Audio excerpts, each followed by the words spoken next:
Yes, good morning. Apologies for the delay. So sorry. Woke up, then had something to do, thought that it would take me about 10 minutes and it didn't. And then everything just kind of went a bit behind. Apologies, but we're here now. The day after the night before, Tottenham safely through, I think would be the easiest way to say it, safely through to the next round of the cup. A cup in which many people are saying this presents our best opportunity at winning a trophy. And I don't disagree with that. I don't disagree with that at all. I think that if you were going to weigh up all the competitions we're in, are we going to win the Champions League? I don't think so. Love to, but I just don't think so. Somebody out there will be telling me, yes, Savva, we are winning it. Oh, look at that bit of hair. How annoying. Never mind. Somebody will be out there saying, yes, Savva, we are going to win it. Probably Jimbo, right, Kate? Probably Jimbo. I'd love to win it. I don't see it. Premier League, I think we're miles off, absolutely miles away from the big boys. FA Cup, I don't know what. You know, when we separate the League Cup and the FA Cup, sometimes I don't know why, because in recent years, teams have been going quite weak in the FA Cup at times, haven't they? So I'm not really... yeah, let's stick with it. League Cup represents the best opportunity, and then Tottenham go and draw Newcastle United away in the next round. Not easy, not an easy game, not impossible. I'm not saying Newcastle are world beaters, but Newcastle under the lights at St. James's Park, depending on what team they pick. I don't know. It's a tough game. It's a tough game, but Tottenham Hotspur are through. And I think the first and foremost, the most important thing is, get through. Get through. We did. Now, before we start, I'll do a bit of admin, but it wasn't always pretty, but it was effective.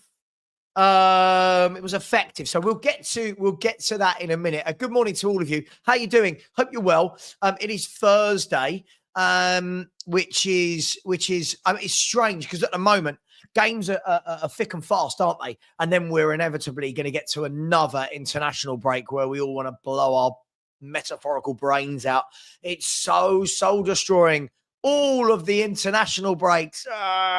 All the international breaks. Who needs them? And then next year, I don't know if you guys have seen next September. And if you're a YouTuber, I mean, I know it's the same for football fans, but if you're a YouTuber, put your fingers in your ears for this one. Tottenham Hotspur. The FA, no. Oh my God, Savva, wake up. What is going on? FIFA have set a 3-week international break. 1, 2, 3. 3-week international break in September. Why? Why? Oh, why? Why are they doing that to us? For those of us that do this for a living, it is the worst scenario. It's almost, I'll be honest, like with anything, when people, whatever industry you're in, there are months where you go, oh, this is going to be bad. But you're still paid the same every month. For YouTubers, it's different, right? For YouTubers, we don't get paid the same as that. You don't get paid a set amount on YouTube.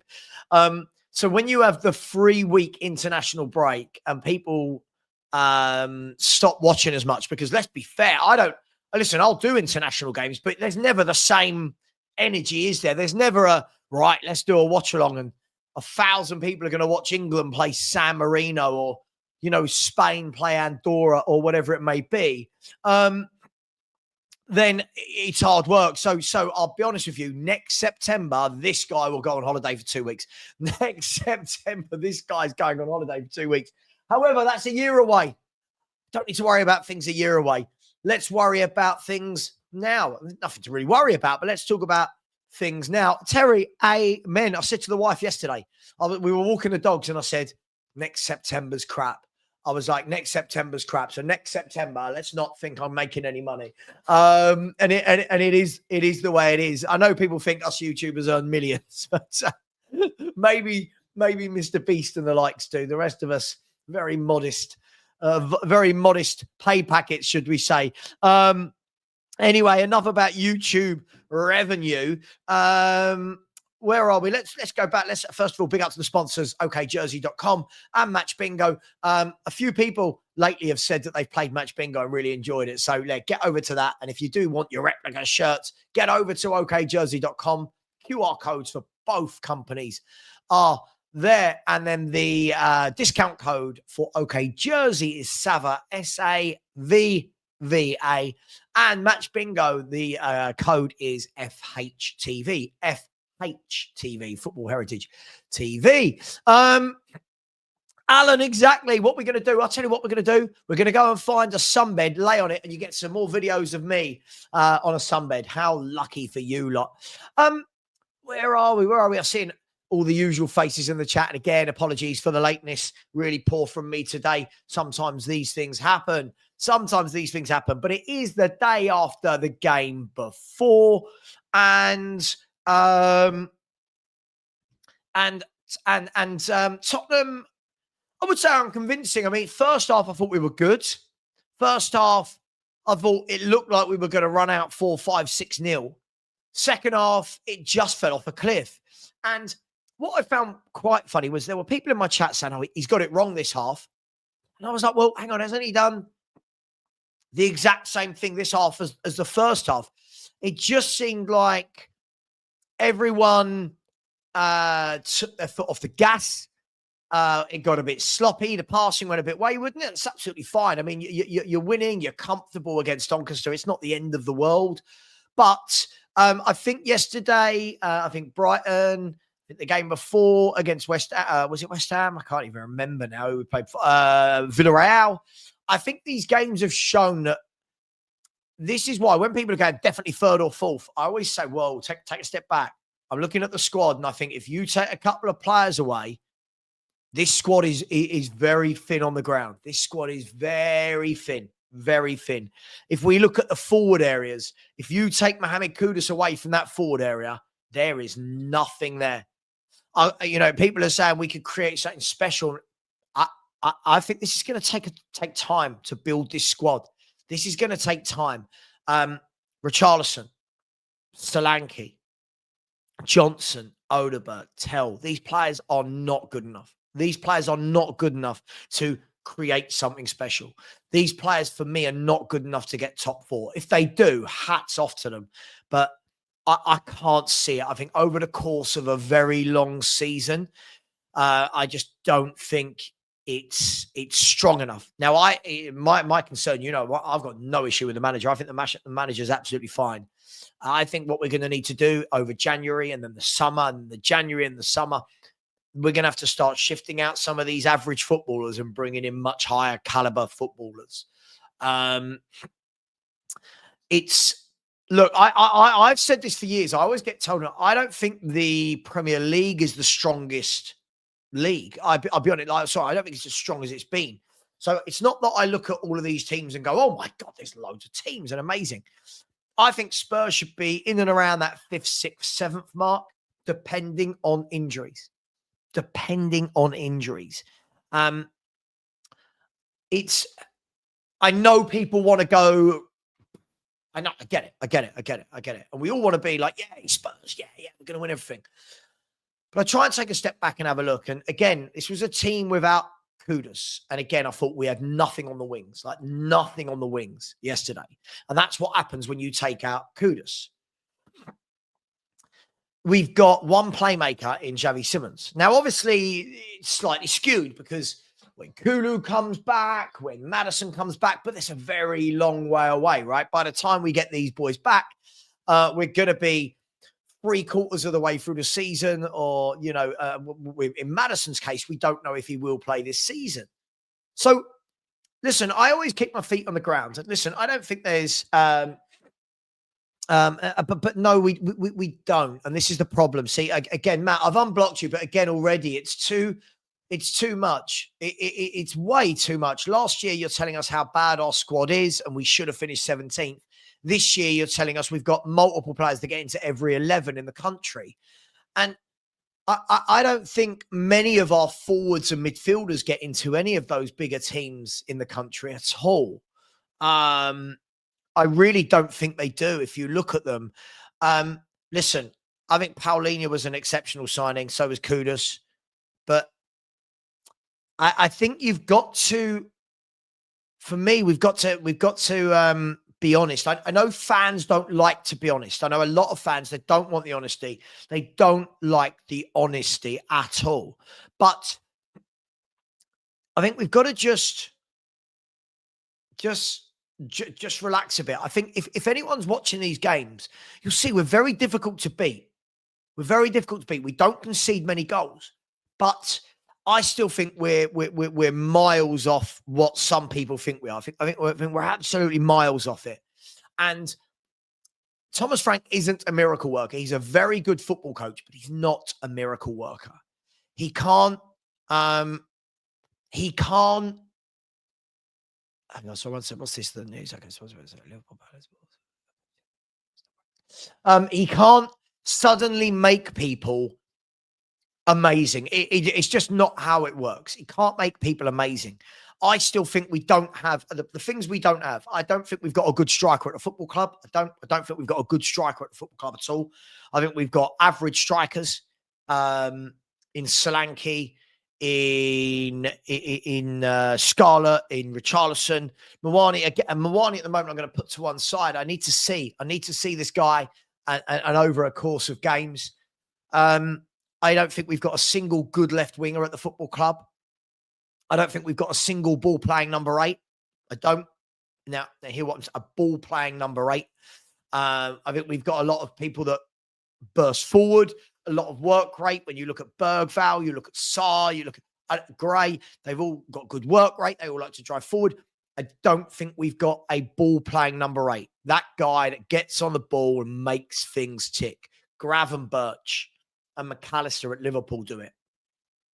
Rodri, Rodri and Reinders can do it at City. I don't think we've got that at our football club. Fernandes can do it at Chelsea. Now, that's not me knocking those players. It's just the makeup of those players. There are certain players that are good at certain things. And I don't think any of ours are ball-playing number 8s that you go, right, let's control this game, put our foot on it. I'm going to dictate the flow. They're going to dictate. We haven't got one of those. Bentancur is the closest. But have you noticed more and more Bentancur seems to be going into that kind of deep lying role? So yesterday, what was interesting was we saw Archie Gray push forward and Bentancur was the deepest, right? And you would have thought, hang on, this might be the other way around, but it wasn't. Now, I think that's due to, in part, I don't think Bentancur has got the legs he used to have. He's very good in his own half, sniffing out danger. He's very good in both boxes, but I don't think he's got the legs to do the back and forward. Bergvall and Gray, obviously a lot younger, a lot more energy in the legs, haven't had the injuries that Bentancur's had over his career. So that would make sense, right? That would make a lot of sense. But if you've got Bentancur quite deep lying and Palhinha's a number 6, Bergvall and Sarr like to be... Where's that guy that sits in the middle, a Locatelli? Even he's more of a deep lying playmaker, but a Locatelli, an Adam Wharton, somebody that gets the ball, slows it down, speeds it up, good passing to the right, good passing to the left, looks to break the lines. I don't think we've got that. Now, people keep telling me Bergvall, he's not that player. He's not. You watch him play, he's got his skill set, but his skill set is not that. And I know when you say that, right? And again, I mean, look, this is where we go. Gray was majestic in spells. Majestic. I mean, Matt, when people don't take you seriously, it's so difficult. Majestic. He made a few good passes. What was majestic about it? I really, really wish people like that had seen Gaza. I really wish people like that had seen Modric and Gaza and Moussa Dembele. And I don't believe they have. There's no way they can use words like majestic and all of these players get into every other team if they had seen these footballers. It's just a bit much. It's just a bit much. I know what we do already. I'm seeing all the posts about, oh my God, Gray. And you're like, yeah, but it was Doncaster. It was Doncaster. Stop. Everyone just take a breath. Take a breath. No, Matt. No. Matt, you're not giving him credit. You're putting him majestic. Majestic is what Lamine Yamal is. Lamine Yamal is majestic. Kvaratskhelia is majestic. Archie Gray's not done anything majestic at all. Just stop. Yes, Terry. Yes. Crying out for a Frankie de Jong. Crying out. Yes. Now, people will say, oh, Savva thinks we can get de Jong. No.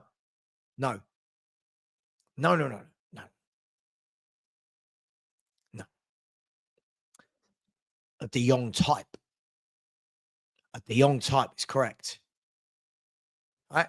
I thought, by the way, people saying you can't giving someone credit isn't blowing smoke up their arse. I thought Gray did some really good. I thought first half was a bit slow. I thought second half he got into the game, got in some really good positions, some good passes, some good crosses. I think he did well.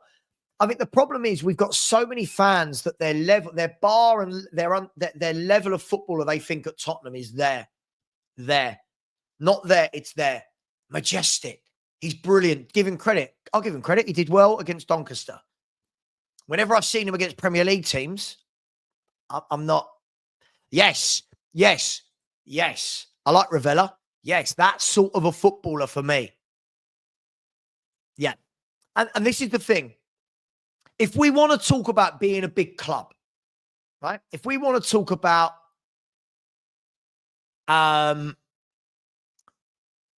doing what City do every year, Arsenal do every year, Liverpool do every year, right? Chelsea most years, then we've got to stop overpraising average. We've got to, surely we've got to. Because in one breath, people get really frustrated. We didn't sign this top player. And in the other breath, they're praising every little thing every little player does. Now, there's nothing wrong with credit. There's nothing wrong with praise. But it's everything is so polar opposite, isn't it? It's so polar opposite. Polar opposite.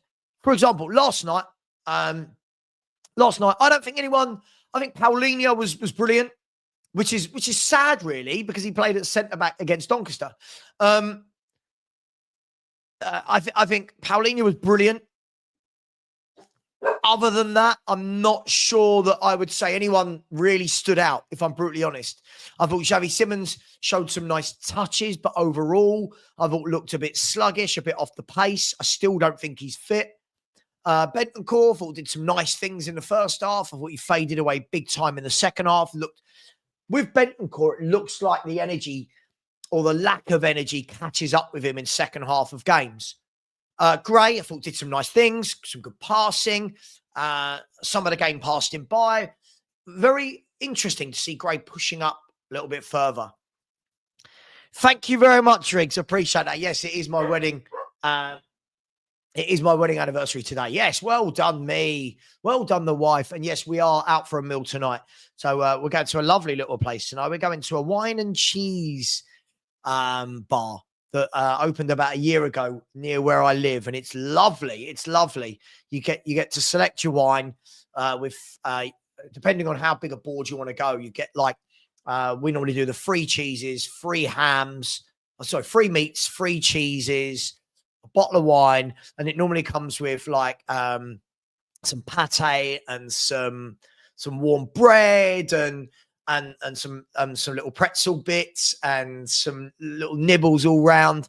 And we get the chorizo honey as well, which is lovely. So, and by the way, that all fills me up. I'm not a big eater. I know you see me snacking here, but I'm not a massive eater. So yeah, thank you for all the nice messages. 3 years, only 3 years. Ask her probably feels about 10 years. Hang on. Stanley thinks there's someone at the door. There is not. He heard the postman put the letter through the door, and being an idiot puppy, he just sits at the door going, Who's there? And it's like, there's no one there. And in a minute, he'll walk up here and he'll bring me the post. What a lovely boy. Anyway, see, now this is where I'm going to call this out. Matt, if you want to still be in my chat, you've got to start being sensible, right? No one's belittled the kids, right? No one's belittled them. What you've done is, most people said, yeah, Gray had a good game. What you've done is gone majestic, right? So if you actually listen, no one said, and I've not seen one bad comment about Gray, right? But what you're doing is, this is why when you went into another YouTuber's chat the other day and started lying about me, this is what you do. This is why people get really frustrated that I've unblocked you, Matt, right? When you're saying any other team would love to have Gray or Bergvall, Gray or Bergvall doesn't get in at Chelsea, Liverpool, Arsenal, City, Newcastle. So no, Matt, not any other team would love to have them. No one's actually said anything bad about Gray or Bergvall. Show me. Tell you what, can anyone show me one comment in this chat where anyone has said anything bad about Gray or Bergvall? I've not seen anything. What people like Matt do, and this is where they go and lie to other YouTubers about people like me, and this is where it's infuriating. They'll go, oh, they were cussing the young player. No one's cussed them. No one said a bad word. No one said a bad word about them. But you've got Matt sitting in here going, oh, you lot don't rate. No one said that. No one said that. And that's why everyone thinks you're a troll. And he wasn't majestic in spells. He wasn't majestic. Majestic is Yamal. Yamal is majestic. Not Archie Gray making some 5-yard passes. Flashes of brilliance. Oh, my God. It's right. I'm going to stop bringing it up. Matt, please. I don't know why you come back to my chat. You can't have a sensible conversation with anyone, mate. It's so difficult. Last year, this very same squad you said was 17th and should have finished 17th. This year, you're telling us all why we should be 3rd or 4th. It's crazy, my man. It's crazy. And this is the point, Barbaric, why people get frustrated. It's controversial for the sake of it, right? It's not okay to say he's good. You've got to go, whoa. I thought he did some good things, yeah. No, not praising him enough, Savva. What? Like, yeah? Right, Terry, I'll be honest. If he keeps going, I will just move him on because it's too much. It is too much, isn't it? And I can see he's frustrating everyone. Look, if I was going to give Gray a mark out of 10 last night, I'd give him a 7.5. I don't think he did anything wrong. I don't think he did anything amazing. He did well. 7.5. Right? Everyone in the chat right now, what would you give Archie Gray last night out of 10? Right? Out of 10. 7.5 for me. Solid game. Kept the ball moving. Got in some good areas. What you noticed is Frank has worked with him. Like Sean said yesterday, Frank has worked with him. And he was running the channels more. But I think what shocked us all was I was expecting to see him sitting in the 6. I keep being told he's a number 6 and he's going to love Palhinha. I've not seen that. I don't think he is a 6. I'm going to call it right now. Morning, Benji. I'm going to call it right now. I'm starting to doubt this whole everyone telling me that Archie Gray is a number 6. I don't think he is. I think he is what we saw yesterday, which is a number 8 that wants to go and join in. I don't think he's the guy that sits in front of the back 4 and pulls the strings. And I think he's an 8. I do. Morning, Benji. How we doing, mate? Good morning, my friend. How are you? Yeah, just having a interesting. Someone telling me that Archie Gray was majestic last night, and I do query people's observation of football games. But yes, how did you see last night, Benji? Look, it was okay. Look, at the end of the day, I think it was as expected. Really, it's Doncaster. I mean, as for Archie Gray, just quick. I mean, we found his level at least. He didn't look too bad last night, but I thoroughly agree with you. I don't think he's a number 8 either. He does look to progress the ball far more than he does to sit in that defensive hole. It's just a weird one. But yeah, as for the game, so I'm going to be brutally honest with you, mate. I wanted to turn off at 70 minutes. I was bored out of my mind. Agreed. The only thing I was a bit up. I mean, at the end of the day, we won. Fantastic, over the moon, brilliant. On to the next. We'll get knocked out by Newcastle, but whatever. The only thing I was a little bit upset with, and I know I messaged you this last night, and you said, Ben, you're just moaning for the sake of moaning, which is fine. But I just felt risking players like Palhinha and Xavi against Doncaster. But when you're saying risking, like, I do feel like we're in this mold now where fans think that footballers can't play every week. These are athletes, right? Straight away as well, if Palhinha didn't play at centre half last night, who plays at centre half? I don't know, but on that subject, he was fantastic, by the Oh, way. Brilliant. Brilliant. Listen, Palhinha, some of the performances I'm seeing from Palhinha, that's where I would think people are talking about Bergvall and Gray. Palhinha is the one where I go, cool, look at the class. Like, just that touch of class, right? He makes the game look easy. He reads the game brilliantly. His tackling is superb. I mean, his tackling is superb. He's always in the right place, and his passing is a lot better than everyone gives it credit for. That's who I would think people are talking about when they rate Gray and Bergvall. I think Palhinha is what they're actually talking about. No, for sure. Look, do you know what? With Palhinha, I don't know if it's because we've been starved for so long of just a semi-decent number 6. I don't know, but with the performances I've seen from Palhinha, if I'm brutally honest with you, Sav, I do wonder how he's not made it at Bayern Munich. Because for all intents and purposes, way of playing. Different. The problem is he was signed by Tuchel, right? He was signed by Tuchel, who played a bit more of a traditional number 6. Right. When Vincent Kompany took over, Vincent Kompany doesn't really play with an out-and-out 6. He plays with 2 8s. So the problem you've got there is Bayern Munich have got people like Kimmich, people like Goretzka, and Pavlovic. It's very, very difficult then for Palhinha to go, well, hang on, let me start in front of all of these. But their loss is our gain. I'm all for it. I think he's brilliant. I love him. I mean, as it stands, we snap him up on a permanent in January, right? If he continues like this, I feel like it's something that has to be done. What was his price? Was it 25 million? I think it's like 25. Yeah. I mean, Stanley. I think, sorry, I know what it is. My next door neighbours, right, have got a skip. They're doing something next door. So they got a skip. And every time they throw something in the skip, Stanley hears the noise and goes, what is it? Anyway, away from Stanley, I think it's about 25 million, roughly. Somebody will tell me the exact price. I think it is. I mean, that's a bit of a steal. And judging from what we saw last night, and again, I know it's Doncaster, so I probably shouldn't get above my station. But, you know, if it doesn't work out for him in midfield, if he starts to slow down, at least we know he can drop back into centre-back as well. I mean, he clearly seems to know what he's doing there. Yeah, for me, 25 million, 30 years old, absolute steal. Do you agree with that or no? Yeah, listen, can I be honest with you? I'm one of these people I'm really bored of the conversation about age in football. I feel like we've got to this stage where anyone who's under 21, the excuse when they don't play well is always, but they're a kid. I'm so sick of that. You're playing Premier League football, right? Benji, if you're 21 and playing Premier League football, you've been kicking a football since the age of 2, right? Yeah. You've been kicking a football since the age of 2, 3, 4. You've been playing in football academies. You've been playing hundreds of games throughout your young age. But suddenly you get into the Premier League, people go, oh, he's only young. Sure, when they're young, I expect to see inconsistencies. But that doesn't mean, oh, he's young, he can't control a football. No. If you're good enough, you're good enough, right? I'm bored of it that way, and I'm bored of it the other way. Oh, so-and-so's 30, he can't play. 30? He's lost the yard of pace. Yeah. 30, that's where you've got it all up there. And it's almost like people only want footballers between the age of 23 and 28.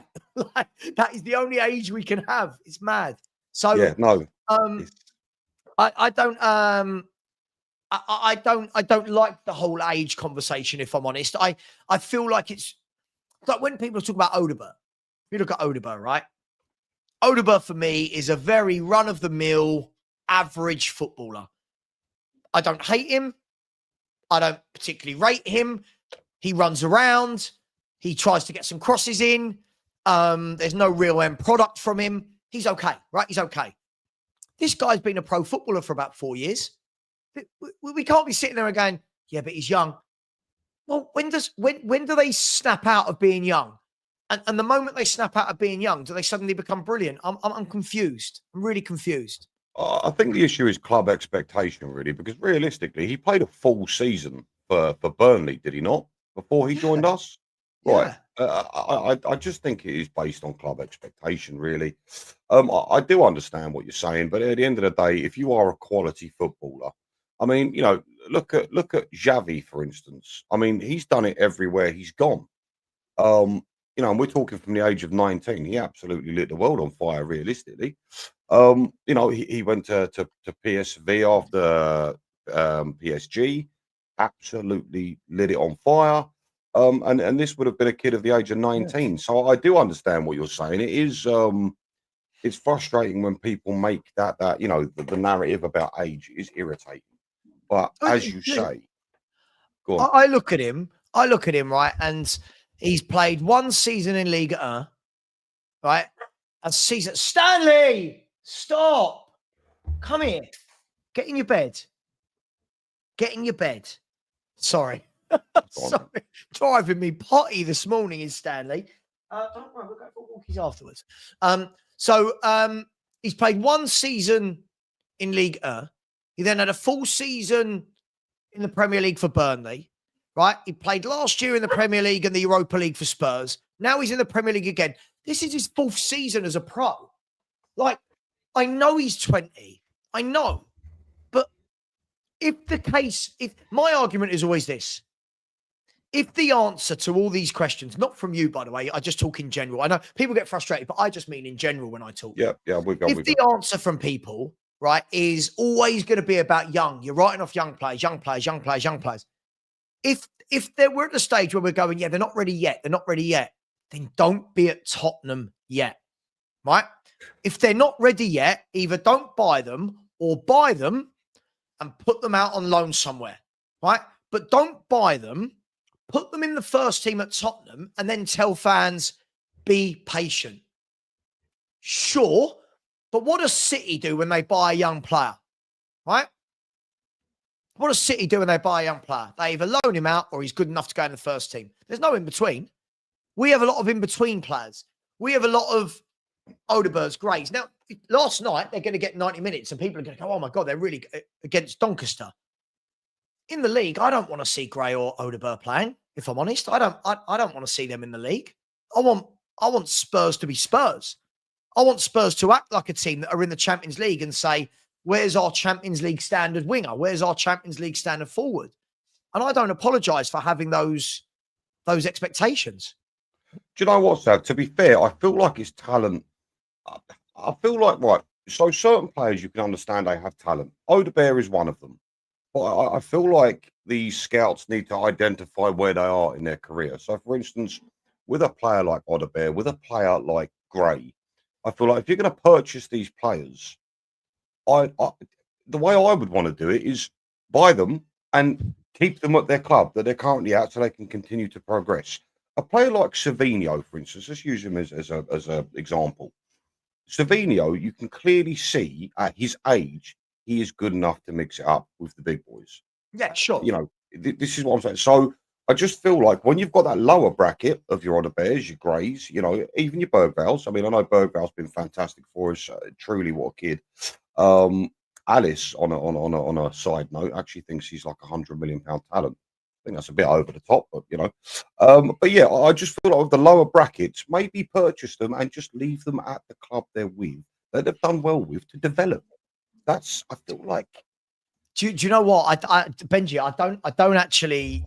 I don't disagree with that. Now, listen, it's not going to work for everyone. There are some players you go and buy and go, right, yeah, we got to get you in the first team immediately. But it's this constant struggle of game time versus learning from better players but not getting game time. So, for example, like you saw somebody in the chat just said to me, would I be so harsh on Gray if he didn't cost 40 million? First of all, I don't think I'm harsh on Gray. I haven't seen anything from Gray where I go, amazing. I don't think that's harsh. I think that's the reality, right? Let's be fair. People want to talk about Benji, want to catch up with Arsenal, right? Don't we? We want to catch up with Arsenal. I don't mean right now in the league. I mean in general, over the years, the number of league finishes. Want to catch up with Liverpool, want to catch up with City. I don't see these fans of these clubs doing this with players like Archie Gray. They don't do this. They wouldn't go, oh, it's okay. They're like, right, where's that top player? Who's playing? If you're good enough, and this is the cutthroat part of it, because everyone loves the romanticism. Everyone loves the romantic notion. You've signed an 18-year-old. They come in, oh, my God, what a brilliant find. And for me, if you're good enough, you're good enough. That's where I think the ruthless clubs, the cutthroat clubs, this is where Chelsea over the years, Chelsea buy a player and it doesn't work out. What are Chelsea brilliant at doing? See you later. Move you on, right? Let's recycle. Let's refresh. Let's go again. Arsenal do it. City do it. Liverpool do it. At Spurs, it's nice. Do you know what I mean? No, give them a few years. That's fine. But then don't want to be those clubs then. Don't want to compete for the biggest things if you're going to be sentimental. The biggest clubs aren't sentimental. They are ruthless. They are ruthless. If you don't make it, right. Yeah, that's fine. But I fully agree with that. But at the very same time, I don't necessarily blame the fans for being like that. Because the clubs you're talking about are clubs that act like big clubs. They go out and they acquire top talent. Whereas Tottenham Hotspurs, we are very much as fans left with he might come good, because realistically, so if you and me know, mate, that Tottenham ain't going to go out and they're not going to go and go, right, we need to deal with this position. This is who we're going to bring in. Bish, bash, bosh. It doesn't work like that at Tottenham for some strange reason. God knows why. And the reason why we all get frustrated is because from the onset, at least, it looks like we have the finances to act like a big club. Apparently, we don't. So, yeah, as much as I agree, I at the same time, I don't blame the fans for being like that because it's what we're left with. Does that make any sense to you? Yes and no. Go on. I get it. Sorry. I get what it. What are you eating? What you got? I've got a chocolate chip cookie. Right. I've got a dark chocolate chip cookie. Look, I get it. I completely get it. But is that what we've been left with? So if I said to you right now, Wolves at home, Saturday, are you chucking Archie Gray in that midfield? No. Right, so it's not what we've been left with, right? So it's not, right? It's not. So when I say, like, in those games, I want to see the better players play. People go, oh, I've got to give Gray a chance. My mind does not go to, this is a charity. My mind does not go to, oh, let's think about one kid. My mind is, I'm a Spurs fan. I want to see what's best on the pitch for Spurs. Now, if you're good enough, you're going to break into the team. I've always been a believer in that. And let's be fair. When you actually look, we did this the other day. When you look at Spurs over the last 20 years, who is it that's really come through that we've really messed up on, that we've let go and that's come back to bite us in the backside? No one. People could talk about Madueke, maybe. Let's be fair. We let him go on a free and then he's gone to Chelsea and Arsenal. Sure, we could talk about one in however many years, right? Even then, he's not a world beater. He's a good player, but he's not a world beater. But none of them, the top players will force their way in, right? Declan Rice at West Ham. Let's be fair. Whatever we want to say about Declan Rice, he's a top-class midfielder. I don't care what label people want to give him. He's a top-class Premier League, Champions League midfielder, right? Declan Rice came through at West Ham, bang, played his first game. Everyone went, yeah, he's got to play. Right? You know what I mean? Like, yeah, he's got to play. He's better. He's good. He's better than what we've got. Declan Rice goes in, grabs it with both hands, makes himself undroppable. Now he's West Ham captain. Now he's got his £100 million move to West Ham. Right? Now, I'm aware that not everyone follows that career path. I'm aware of that. But at the same time, I want what's best for Tottenham. If Gray, we're using Gray as the example. Sorry, it sounds harsh. I'm not. If Gray, if Tell, if Odegaard, if Berg, if any of these people in the meantime come through and develop into top-class players, brilliant. That's what's best for Tottenham. But I'm not going to lose my sleep over them. I'm not going to lose my sleep that, Gray's not been given 3 games in a row. Well, clearly the manager doesn't think he's ready for 3 games in a row type thing. So I think that there's too much sentiment at Tottenham. I agree with you. It's probably what we've been forced to in the recent years. But I think there's so much sentiment. Other fan bases, when I'm streaming with them, they're ruthless. The fan bases are ruthless. You come in, you do well. Right, no, he's not ready. He's not ready. Get him out. Get him out. Our fan bases, give him time. He's young. He'll develop, and give him 2 years. And I bet you in 2 years, you'll be regretting this. If Archie Gray, you use him for the example again, Benji, in 2 years' time, if Archie Gray is the main midfielder at Tottenham Hotspur, right, people will turn around and go, see, you got it wrong, Sav. Like, what? Because of 4 years ago, he wasn't ready, but now he is. Like, I just feel like we need... I feel like we need to just be... what do we want to be? There's my question, Benji. What do we want to be?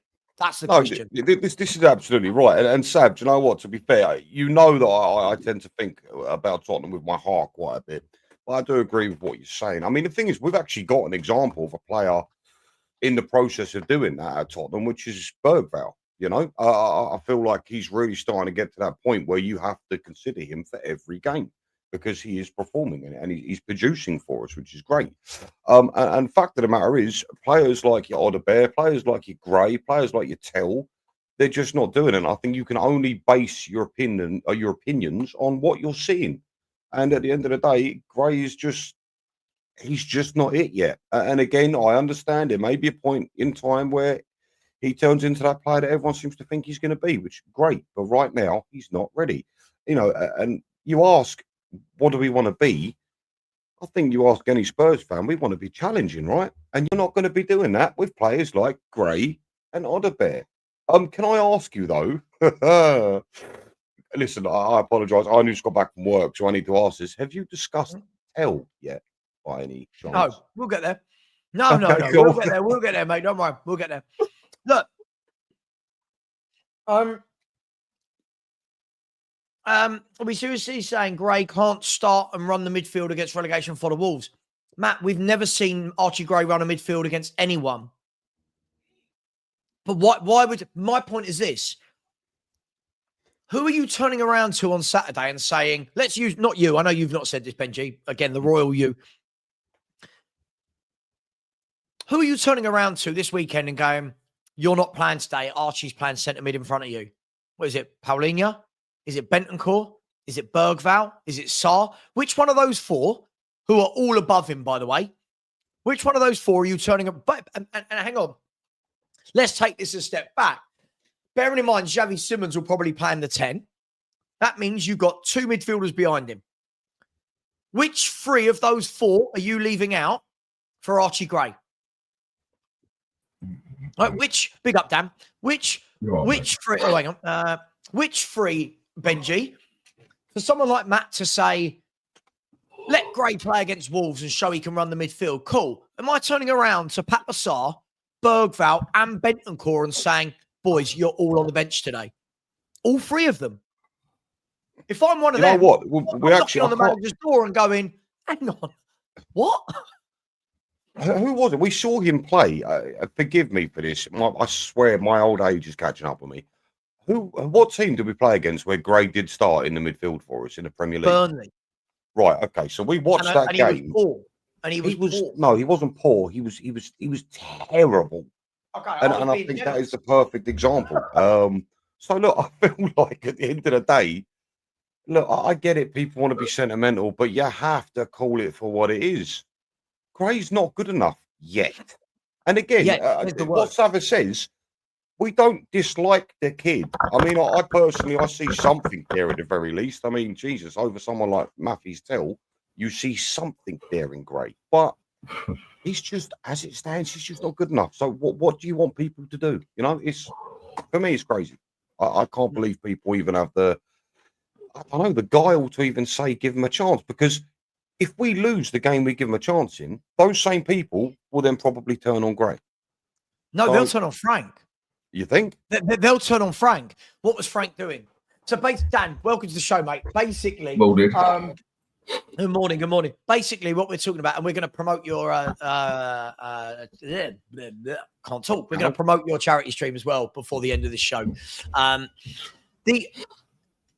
We're talking about the difference between wanting to be, like we always talk, don't we, Dan? Like we want to do what City do. We want to do what Arsenal do. We want to do what Liverpool and Chelsea do. But yet people don't want to be as ruthless as them when talking about players, when dropping players, when picking teams. And we've got people going, oh, why shouldn't we let Archie Gray start in central midfield and against relegation fodder Wolves? I mean, can we be honest? First and foremost, every year we struggle against Wolves. Every year we struggle against them before we call them relegation fodder, right? Second of all, Dan, why on earth would Gray start above all of our other midfielders against Wolves? What would be would that be sentiment? Is that just because people are trying to be edgy? What part of him should start above Bergvall, Bentancur and Sarr? No point, and he's not gonna. Yesterday was your prime time to start a player like Gray. And like I said, he had a respectable game. I think he was all right. But that was against bloody Doncaster. He should have, in my opinion, certain players there should have stood out. That was their chance, i.e. Tell, Odobert, Gray. Danzo did actually step up a gear. We know he's pretty good anyway. Kingsley looks more than respectable in goal with what he did have to do. I just feel players like that, in a game like that, is perfect for them. And they should be standing out if they're a Premier League player, half decent. That's their time to take a chance. Right, I've got a chance here, even though it is only Doncaster, but I'm going to go here, give it 100% and look good and stand out on this pitch. None of them did out of those ones. Out of the three I mentioned with Odobert, Tell and Gray. I mean, Gray had a better game than Odobert and Tell, definitely. I don't think you can have a much worse game than Tell. Agreed. But why are you going to start him? There is no reason you would logically start him for any means or manner, because he's about our fifth or sixth choice in midfield. And every time he has played midfield for us against, let's say, a Premier League standard team, he's got totally destroyed every single game. So why would you by the start way, but sorry, just quickly, guys. By the way, for anyone that cares, them lot down the road, William Saliba has just agreed a new 5-year contract with Arsenal. So William Saliba's just agreed, and that's coming from Ornstein. You know, when Ornstein says it is true, right? We all trust in David Ornstein. I think that the difficulty here as well, guys, is when we're talking about starting Gray in centre mid, I don't think Gray was centre mid yesterday. If you actually look, Gray spent most of his time high up. Didn't he? Most of his time he was like deep in the channel, high up pressing as a number 8, rather than we've been told for ages, Dan, me and you, he should be a 6. He's the 6 behind Palhinha. Yeah, Palhinha drops into centre back yesterday. Who plays in the 6, if anyone? Bentancur. So all of these so-called experts going, he's a 6, he's a 6. I don't think Thomas Frank, who is the expert, by the way, I don't think Thomas Frank sees him as the 6. So I don't see it. I'll be really annoyed if he starts against Wolves. I'll be honest. I'll be annoyed. I want to be ruthless. I want to go into those games with your best 11, get the win, move on. Maybe start Gray against Bodo Glimt the week after. Yeah. They're the games that he's got the calibre of playing against. I mean, yesterday, I think he looked like he was on his level, basically. I do not rate the player at all. I have seen nothing of him. People keep telling me, yeah, but he's young, this and that. I don't care. If you're in that first 11 or you're in that squad or team of 25 or whatever, when you come on that pitch, I'm going to judge you the same way that I judge every single player. But you're so mean. Why do you hate the young players, Dan? Why don't you rate them? So be it. And the leeway I will give them is when you can see they're making a mistake through lack of experience. That's when you can sit back and you can see that's just a lack of experience there. But when you just see a lack of quality there, 75 grand a week, and how many chances do you get as such? Other teams wouldn't put up with that. You get a lot of our supporters talking about how we want to be, we're a big club, we want to act like an elite club, we want to act like a big club, we want to do things like a big club. We want to buy players like a big club and then complain when we don't necessarily buy 3-4 players, very good players in a transfer window. But then they also go on, we want these youth players to get a chance all the time as well. Their places are getting taken up as well. Make your mind up. What you want? It's one where I don't think you can have the best of both worlds unless you've got a very good youth academy, which you can play in games like this, or you can put them in, but they're good enough to start against teams like, let's say, Wolves or whatever, or Leeds, and they're not. So, well, don't you think? I mean, Benji, Dan, I agree with you. Benji, don't you think that the difficulty with this becomes as well is that when people want to die on a hill for players, like when we're, oh my God, Gray, Odegaard, tell, we seem to have a different group of fans that like a different player that's done nothing at all, but for some reason they really like them. Isn't the problem that when those players come into the team, they literally have to do the absolute bare minimum to get praise? Don't they? Like Odegaard gets one crossing that deflects into the goal yesterday for off the defender for an own goal. Oh my God, look how good Odegaard is. Well, really? Like he didn't do anything other than that. Gray makes a few passes. Oh, he was really good. A great performance. Aren't we getting into that stage now where the standards are slipping so much that people are being praised for very little? Yeah, I think that's really true. It's funny, actually. It's funny you mentioned Odegaard and that cross. My son said those exact words.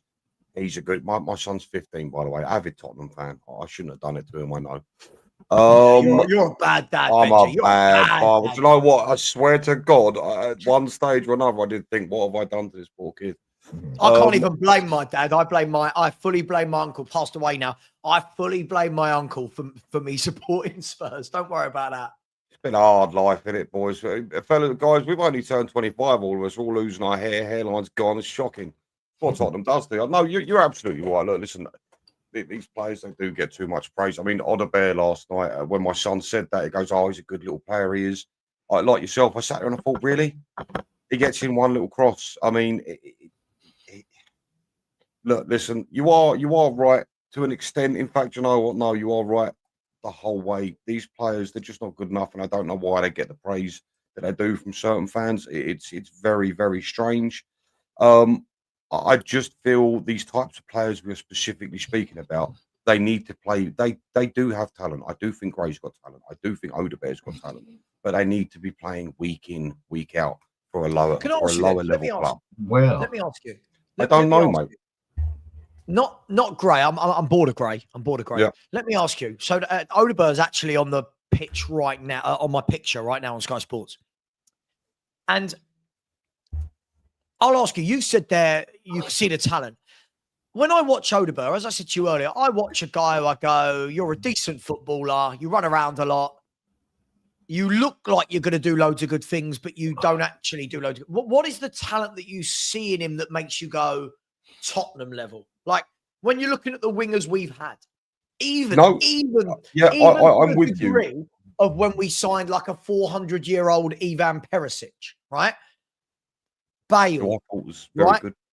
These types of players. What is it about Odegaard that you go, "Oh, yeah, I see it. Right, no, that's a fair question. So when I say I feel like they've got talent, I don't necessarily mean they're good enough to be at Tottenham. So that's not what I'm saying. I'm just saying that when I see Odegaard, so last season, again, it was moments of ability that I thought, wow, if you can produce that on a more regular basis, then you could, there could be a player there. So in all honesty, when I say I believe they've got talent, it's because I've seen moments here and there. And moments mean they are at least capable of doing such. It's down to consistency, and whether you can put that on age or not, I don't know. But the very top level talents, 20-year-olds, they are performing consistently. So yeah, for me, mate, when I say that, is he good enough? Like even when I watched yesterday, if I'm going to be really harsh, this will sound so. Everyone, if you're soft, shut your ears. Even when I watched the goal back, they've just shown it there 3 times on Sky, right? When he gets that crossover, the fullback's nowhere near him. And that's the level of the fullback. You could see the fullback was nowhere near him. He gave him a free run. even when the cross comes in, a fullback should be there, right? The fullback should be right touch tight so that to get the crossover, it's got to be a brilliant cross. If not, it's going to hit the first man, right? The defender was nowhere near him. Now, to be fair to the defender, by the way, Benji, I thought after that goal, I thought the defender really, really marked Odegaard well. He didn't let him get past him. But for the goal, I'm seeing a guy who just whipped in across it. It's hit the defender and people go, oh, that's why he's on our left wing. I just don't see it. I'm sorry. I don't see it. No, do you know what? To be fair, Dan hit the nail on the head. Look, at the end of the day, I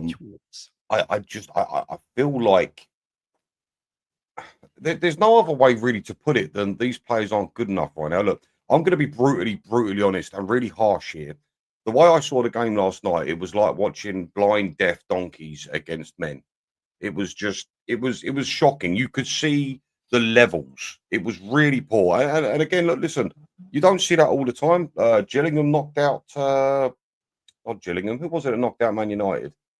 Grimsby, thank you. You know, you do see it from time to time, but yesterday, if you ask my opinion on it, I genuinely, it was shocking. You could see the levels. And in games like that, players like Odegaard, they need to really stand up and be counted for. And it just didn't happen.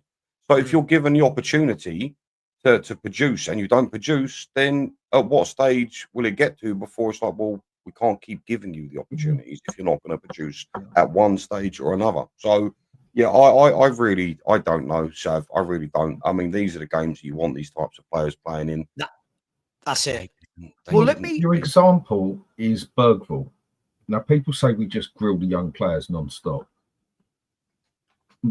Bergvall, you look at him and you can see there's a class there. Agreed. You can obviously see there's room for improvement. I think that's in his final third, where he needs to improve on the last delivery or the last shot of the ball. But you can see he's got it. You can see there's a player there.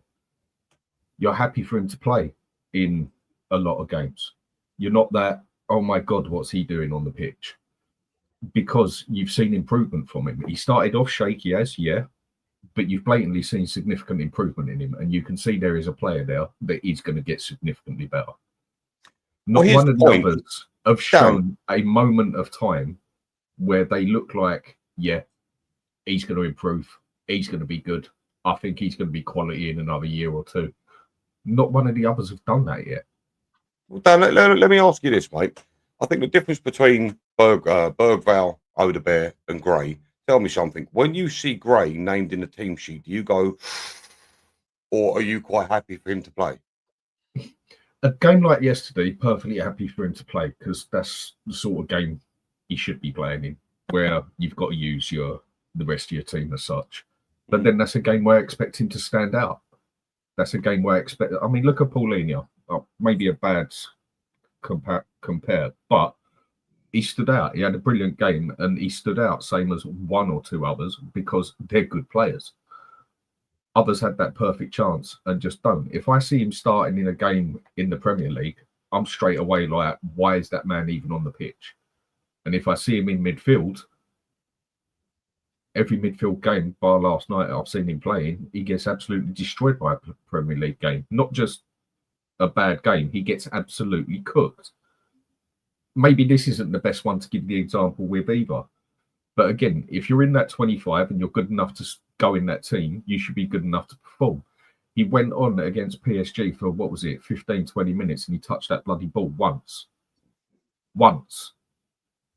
No, I'm not happy with him even starting for us unless it is a game against someone like Doncaster. But that's the point I'm trying to make. Same as Odegaard, same as Tell. I think Tell has actually looked even worse than Gray and Odegaard. Just quickly. Sorry, dude, you've got to stop spamming the chat. I'm trying to be nice against other YouTubers telling me off for this. I've unblocked everybody from my blocked section to give people a second chance. People like you make it very hard. You are putting in comment after. It's literally comment every 5 seconds. First and foremost, right? I'm seeing all your comments that are wrong. Thomas Frank didn't play 2 DMs at home to Doncaster yesterday.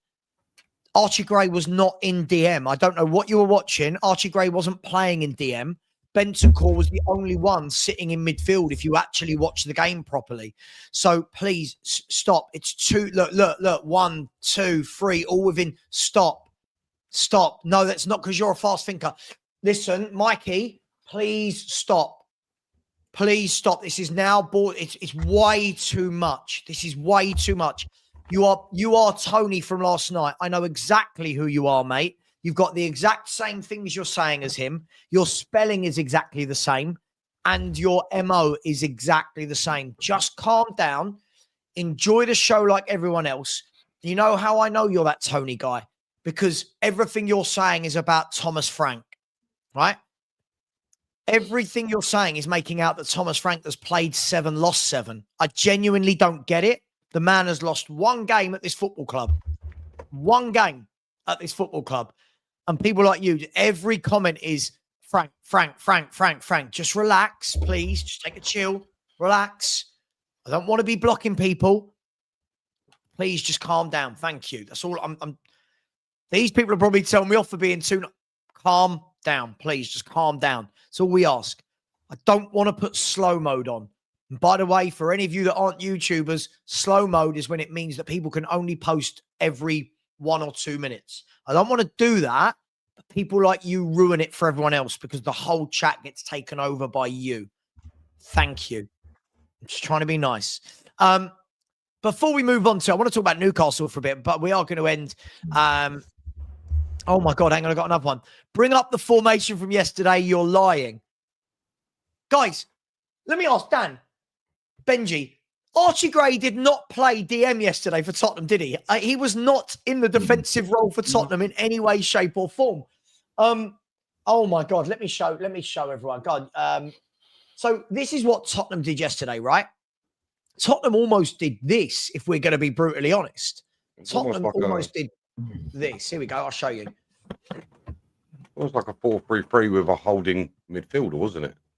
I'll be honest. I thought it was. I thought it was. Hang on. Well, 1 second. Sorry. What's going on? You know when you. I thought it was a 4-3-3 with a holding midfielder. That was like 1 CDM and 2 centre mids. I thought it was this. If I'm honest, hang on. I'm trying to find it. It's really difficult because I can only pick from the formations that they put on here. I thought it was this. There we go. Present, share screen. I thought it was more that. And let me fill in. I thought this was Gray. That was Simmons. And then this was Bentancur. That's how I think we went into the game. I thought these two here, if you can see my arrow, these two here were way far forward. Then you've got what? Who was there? That was Odegaard. That was Johnson. And then you had, we're going to talk about this guy in a minute. You had Matisse Tell. That's how I saw it. I don't know if anyone in the chat agrees with me. I don't think Gray played centre mid at all. That's how we've played a few games, isn't it? Because we haven't used the 10, because we've usually been putting Simmons out on the left because we haven't got a 10 and a left wing. So he's been using Savva as the left winger. That's how he's played quite a few of his games with the DM role. It's a holding 4-3-3 is what that is. Yeah, but like when this guy said Bentancur is a holding mid, that's where he played yesterday. Bentancur was at the base of the midfield. You saw that from the first minute of the game. You saw Bentancur go and pick the ball up off of Danso at centre half, and Archie Gray was up there with Johnson. Listen, I'm all for people trolling and trying to be funny, but I don't understand. Jamie, I'll tell you what. Let's do this. Tell me how Spurs started yesterday. In words, stop with 4 or 5 word answers. You tell me how Spurs played yesterday. That's what I saw from Spurs yesterday. Dan, do you agree? Yeah. Benji, you agree with that? About 3 or 4 games. Obvious, wasn't it? It's a bit obvious. Yeah, I don't know what anyone else was seeing. Listen, Jamie, you got 2 more messages, and after that you're going to get blocked, mate, because you've gone into the same person. Look, let's talk about Tell before we talk about Newcastle away. Dan. I'm blaming you for this. I don't know why. I just feel like I need to blame somebody. I don't know what to say. I genuinely don't. He's getting chance after chance after chance. left wing, up front. Started against West Ham, started yesterday, played nearly 90 minutes in both games. I know it wasn't quite 90, but I don't know what to say, Dan. I don't know what to say why this guy is at Tottenham Hotspur. I don't get it. I don't know. I honestly don't know. I mean, he is one from when we had him on loan to when we've seen him play now. He looks like the worst of a bad bunch, basically, of the youth players, if you want to put it like that. He has not done anything to suggest that he should even be in R25, let alone in that 11. I think he has been awful when he's played. I think I mean, at least with Gray, you can say he had a couple of good games as a right back and he held the best he could as a centre back, sort of thing. With Tell, nothing. I have seen absolutely nothing. At least with Odegaard, I've seen one or two moments of him try and do something with a ball. Tell, he don't seem to know whether he's coming or going on the pitch. And then even when he does get a chance to do something, it looks like he almost starts panicking. Yeah, that is a scary player to have in your team. How we paid 45 million for that? Or, yeah, works out about 45 altogether, including the loan. And what he's getting on the wages, surely we could have gone and done better than that. I think he has looked absolutely shocking since he's come to us. Yeah. And I mean, what do you say to people like this, Dan? When people are saying the only thing is Frank backs Tell, Thomas Frank's not going to not back his player, is he? Let's be honest. When he's asked about him in a press conference, he's not going to turn around and go, yeah, he's shit. He's going to go out on loan. Like, he's not going to say that, is he? He's got to back him. He's got to back him. Managers don't do that. I mean, I personally don't see nothing wrong with a manager standing there and giving a player a bit of a grilling in front of everyone. They're not kids. They're not little boys. They're playing in a man's game. They're getting paid excessive thousands of pounds of wages. If it's all right for the manager to stand there and big them up that they've had a good game, same as we do, then I think it's perfectly fine that the manager stands there or we sit there and tell them when they've had a bad game. Deal with it. Improve. Act like a man. To be fair, though, that's not Frank's. If you watch Frank, it's how not. he is. Frank's never been one. No, that's not how he works. I'm just saying I don't see nothing wrong with it. Like what he did with Vicario at the weekend. He said, yeah, look, he said Vic will be disappointed. He said he'll know, but, he's been good for us. I think he's kind of doing the kind of shit sandwich, isn't he? Where, I mean, he doesn't work like that. It's just not the way he works. I'm just saying personally, I don't see nothing wrong with it. If they're all good enough to have sunshine blown up their arse all the time, then they've got to be good enough to stand there and take the other side of it as well. It works both ways. But I know a lot of other people wouldn't see it like that. Oh, yeah, but you might damage his mentality. Well, if that's going to damage his mentality because he's been told he had a crap game when he had a crap game, then maybe he needs to sort something out, is my opinion on that one. Because if you're good enough to stand there and get told when you've been good and be happy about it, then you've got to take it when you've been bad as well. But I know a lot of managers don't work like that. That's just a personal opinion. But yeah, sure. The way Frank works, he's not going to stand there and say his player's crap. I don't think any manager does that. But certain managers might stand there and say, yeah, he had a poor game, but they're not going to stand there and say he's a crap player overall. No. I mean, Benji, there's been a lot of talk about Tell. And I've gone past the stage of saying, oh, my God, he's awful. He's terrible. I'm at the stage, Benji, I feel sorry for the lad. Like, he looks completely out of his depth. He is struggling we're talking about the basics now. He's struggling with everything. What do we do? Like, what do we just pay 40 odd million for this bloke? What do we do? Listen, I'm with some of the chat. I think you two don't know what you're talking about. Tell is clearly a potential world-class player. Did you see the way he completely missed the ball the first time? Did you see the way he completely missed the ball for the second time? World-class, boys, and that's it. That's all there is to say. Look, listen, I'm going to throw something out to both of you, and you tell me if I'm wrong. If Lancashire or Dane Scarlett was in on goal for those two shots, would they have connected with the ball and probably scored? Dane Scarlett and Will Lancashire. If I'm honest, if one of those two was on the pitch instead of Tell, I think we're 2 extra goals up. Seriously. I agree. Mate, if this football team didn't have Tell, Odegaard, Johnson, Richie, we'd probably be top of the league. Let's be brutally honest. If we had proper forwards, but we don't. It's scary. Do you know what, Sav? I'm so with you. I've gone past the point of I look at him and I just feel sorry for him, because now you've got a bad player that hasn't even got any confidence. It's hard to watch, is what it is. He reminds me of the story of Old Yeller. Just take him around the back and put him out of his misery. It's getting harder and harder to watch that poor kid. I don't know what is going to happen with him in the future, but you cannot play him at Tottenham Hotspurs ever again.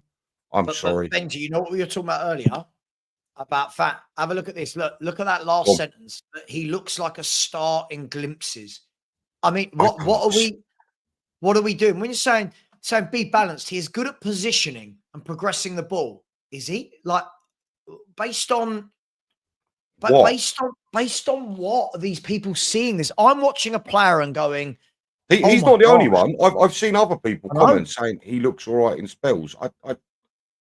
I don't see it. Maybe it's us, boys. Maybe we just don't know what we're talking about. I don't know. But for me, I can only see what I see with my eyes. And yeah, I don't know about you two, but I don't see anything at all that he offers to this football club. And I don't want to have to say that.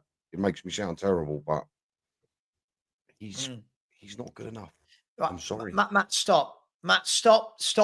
Listen, I'm blocked you. I will block you. Stop this. Just because we back a manager doesn't mean we need to rate every single player the manager plays. The manager's got to use his squad. I get that. Doesn't mean I need to rate every single thing that Thomas Frank does just because I think he's a great manager.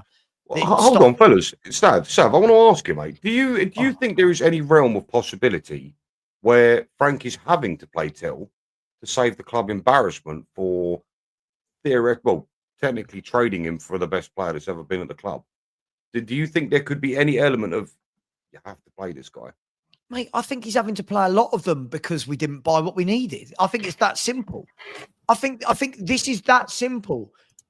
You know, Danny was spot on when he said we won't get the 10 and the 11. I said we've got to, we will, and we didn't. He's spot on. So we have to play someone on the left. We didn't buy a striker, so we have to play when Richie is not available or whoever. I mean Richie. I mean, like it's the lesser of evils. You know, you've got to play Richie. Right, you've got to play a Solanke, you've got to play a Tell, you've got to play an Odegaard and a Johnson. This is the squad. When people are going, Frank plays these players, we'll be at a stage where we've got no players to play. We'd be at the stage. If we did that, our forward line would be non-existent, Benji. Right now, Mohamed Kudus is the only one of the forwards I rate. And that's a real sad state of affairs. I don't care how many people name Richie, Solanke, Tell, Johnson, Odegaard. I don't rate any of them. I don't rate any of them other than Kudus. The others are all okay at what they do. But Kudus is there. They're all down here.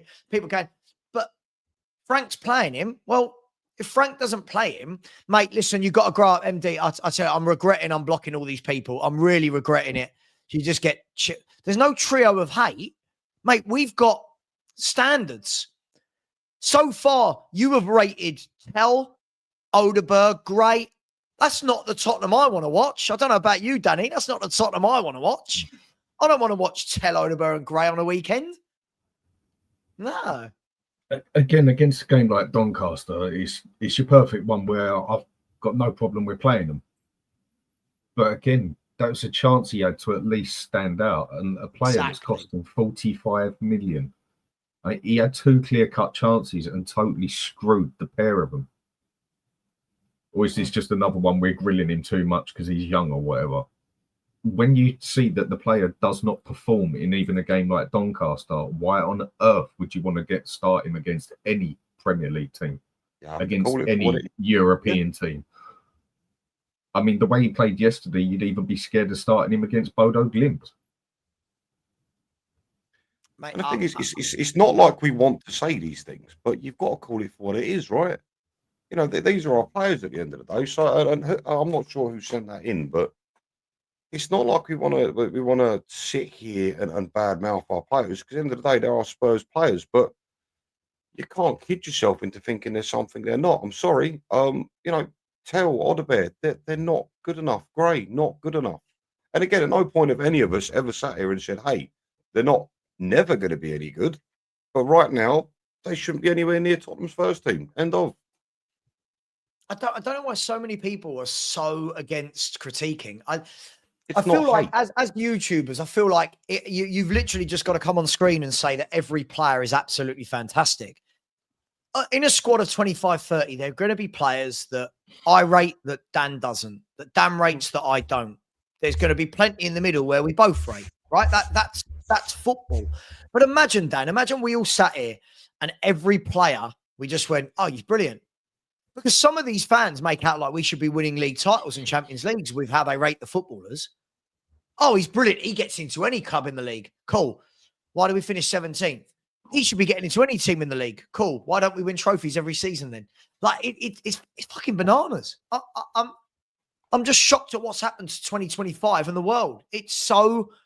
Everyone is so fragile. Don't get it. That's not just football. That's the world.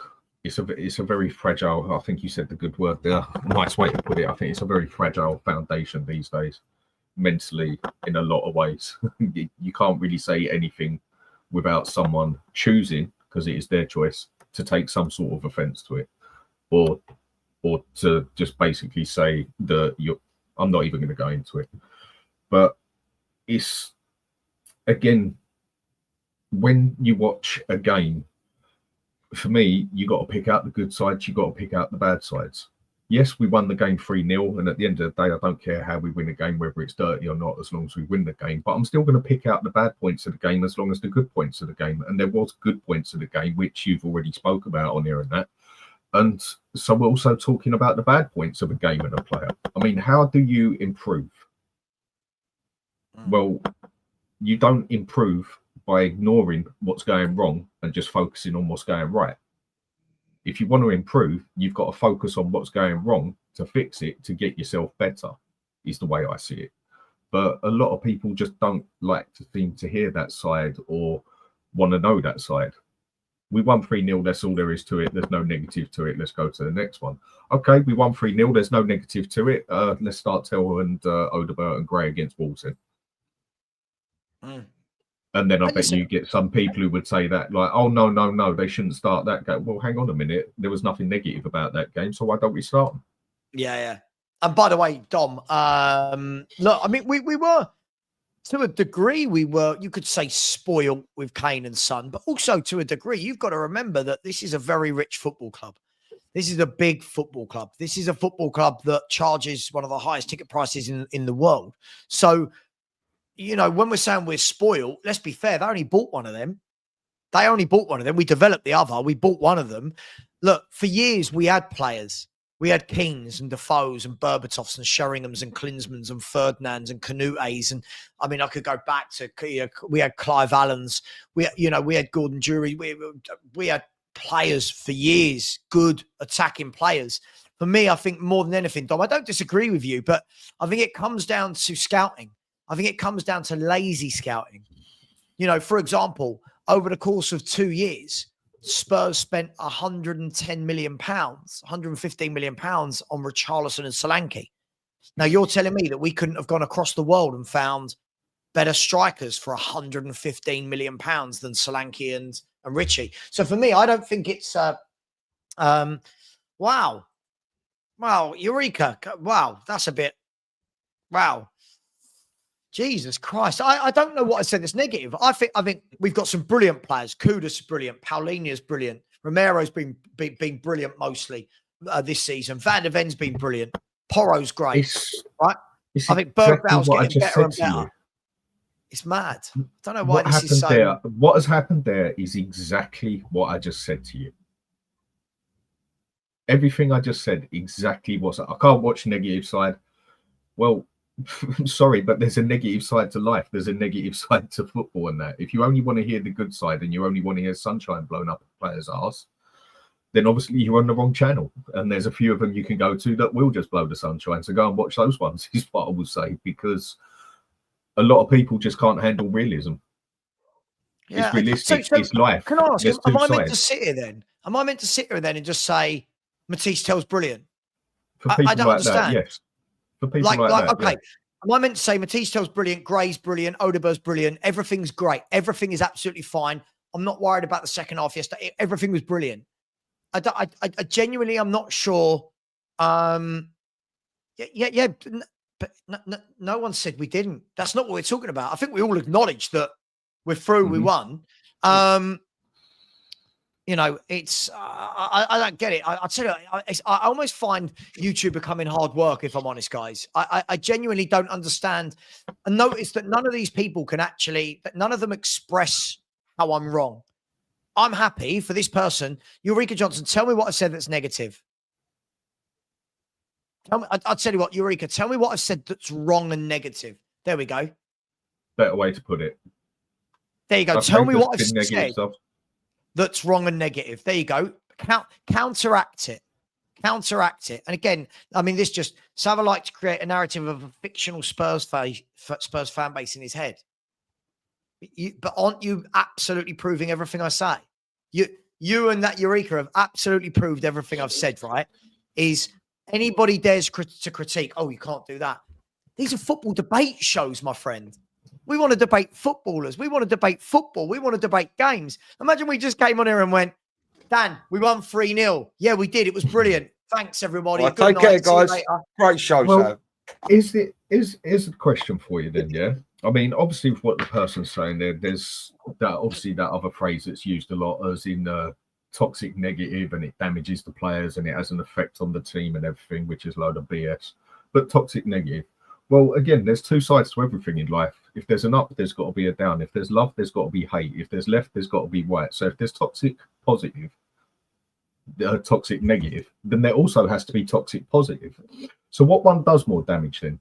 Just saying the players are great non-stop and ignoring the problems and everything, and just when it goes wrong, oh, it's just a bad day in the books and we go to the next one and everything.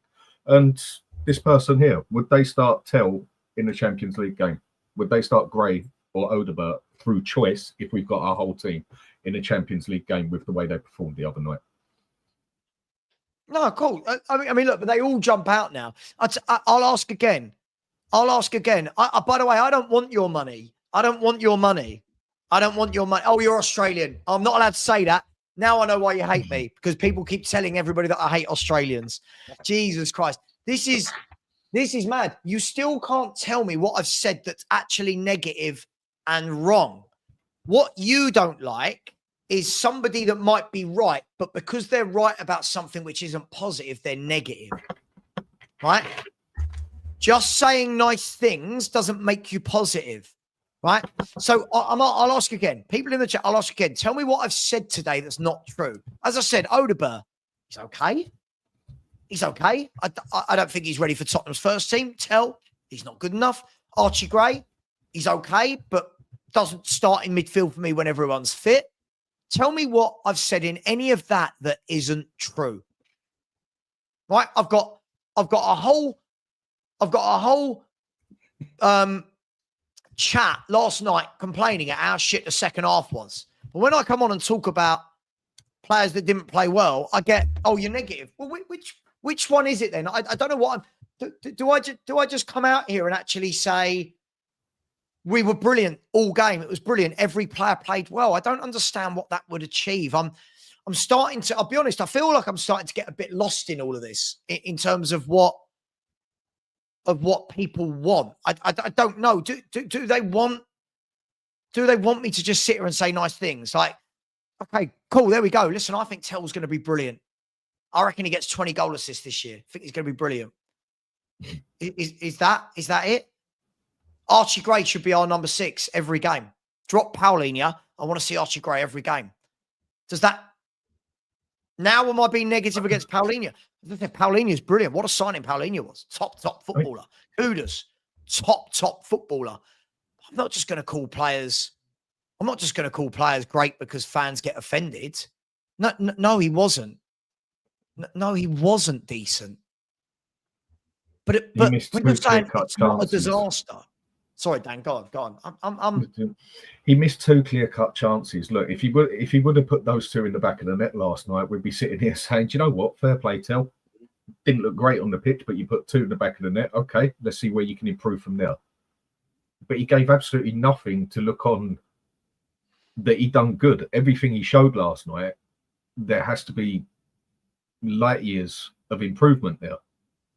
I mean, everyone's going to see it in their own way, and everyone's entitled to see it in their own way. So if that's the way she sees it, then that's perfectly fine. That's up to her. But it doesn't mean we've got to see it like that. It doesn't mean other people got to see it like that. These are if only people want to opinions. question, if people want to question your opinions and thoughts on it, they're more than entitled to do it. But this one, the fact is, tell negative shite. Why not turn around and go, Savva, I disagree. What I actually think with Tell is boom, boom, boom. Why is everything there you go. Negative shite? Like, Because it's I didn't say Tell was shit, someone. by the way. I actually said I feel sorry for him. What I said was I don't think he's ready to be at Spurs. I don't think he should be playing, right? I could say this, which is my actual opinion, by the way. I could say this, Price. I could. My actual opinion is, Dan, you know more than anyone. You've streamed with me a lot, right?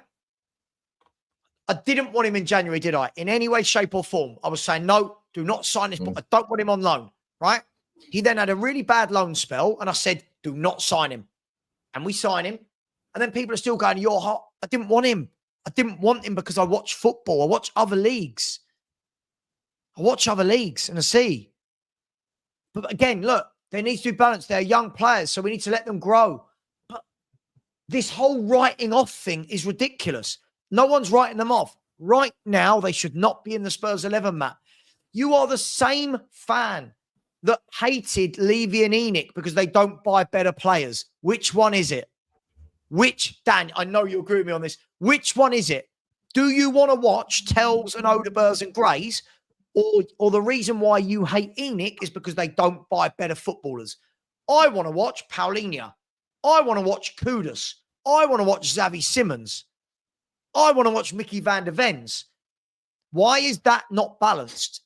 So it's balanced because you think every young player is going to come good. Some of them will, some of them won't. Come on, man. What you said there, with letting them grow into the team, yeah? Now, I do agree with that. In the aspect of yesterday was the perfect time to do it. But then when they can't even stand out in a game against Doncaster and they underperform in a game like Doncaster, that's when you sit back and you say, right, where do I grow him into the team now? Where do I take that chance with him now? I mean, for me, all three of them should be out on loan. But the problem is we haven't got the squad size to do that, and we need them in there, basically, especially Archie Gray for him being English, homegrown and everything else. We actually have to put him there. But big teams, I mean, look what Arsenal did with Saliba. He came in and people was already saying he looked very good, but they looked at him and said, you're not ready yet. They put him on loan for 2 years, consistent football, and he came back and there's the player they got. That's what big teams do. They go and put players like that out on loan to get consistent football. Now, again, it's another one where some are going to agree and disagree on.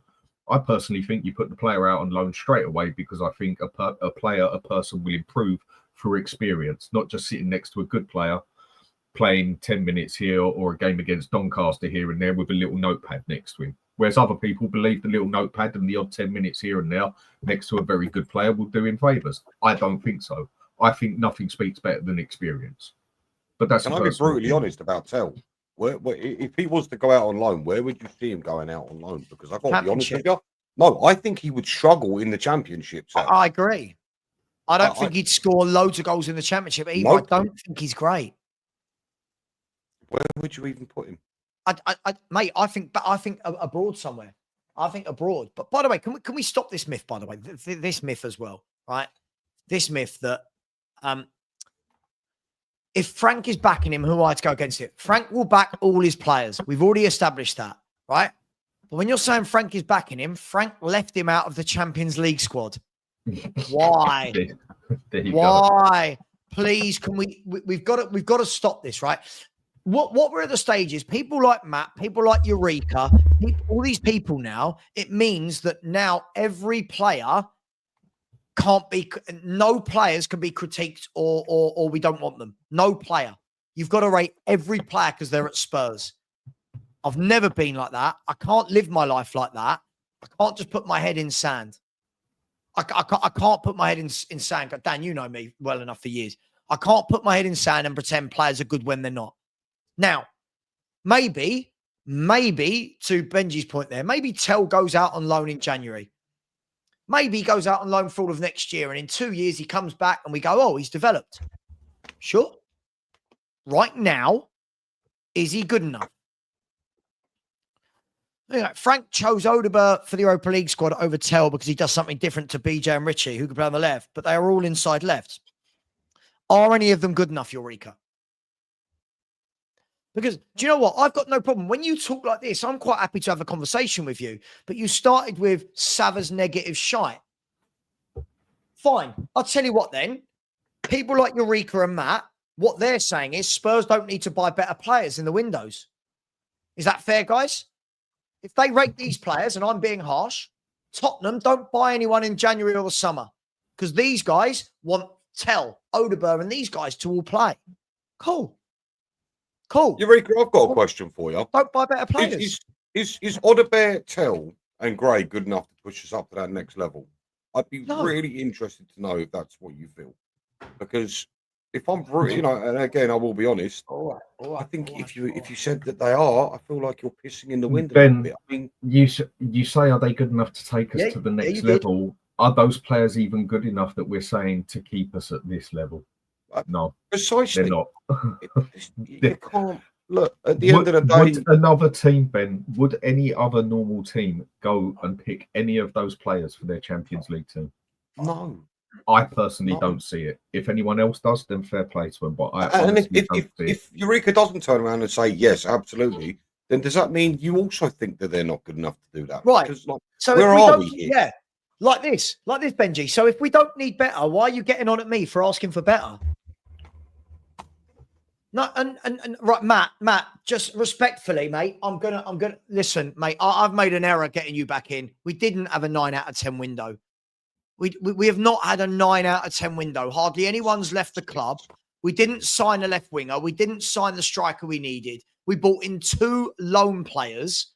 Can we stop? Can we stop doing this? Matt, please, because I know what you do. You go to other YouTubers' chats and go, Savva blocked me, but you are so antagonistic. You go against the grain on everything, right? Guys, I'll say this, right? Eureka. So why do we need better then? You're sitting here telling me Tell's good, Odegaard's good, Gray's good. Why do we need better? And if we do need better, then aren't I well within my means to ask questions?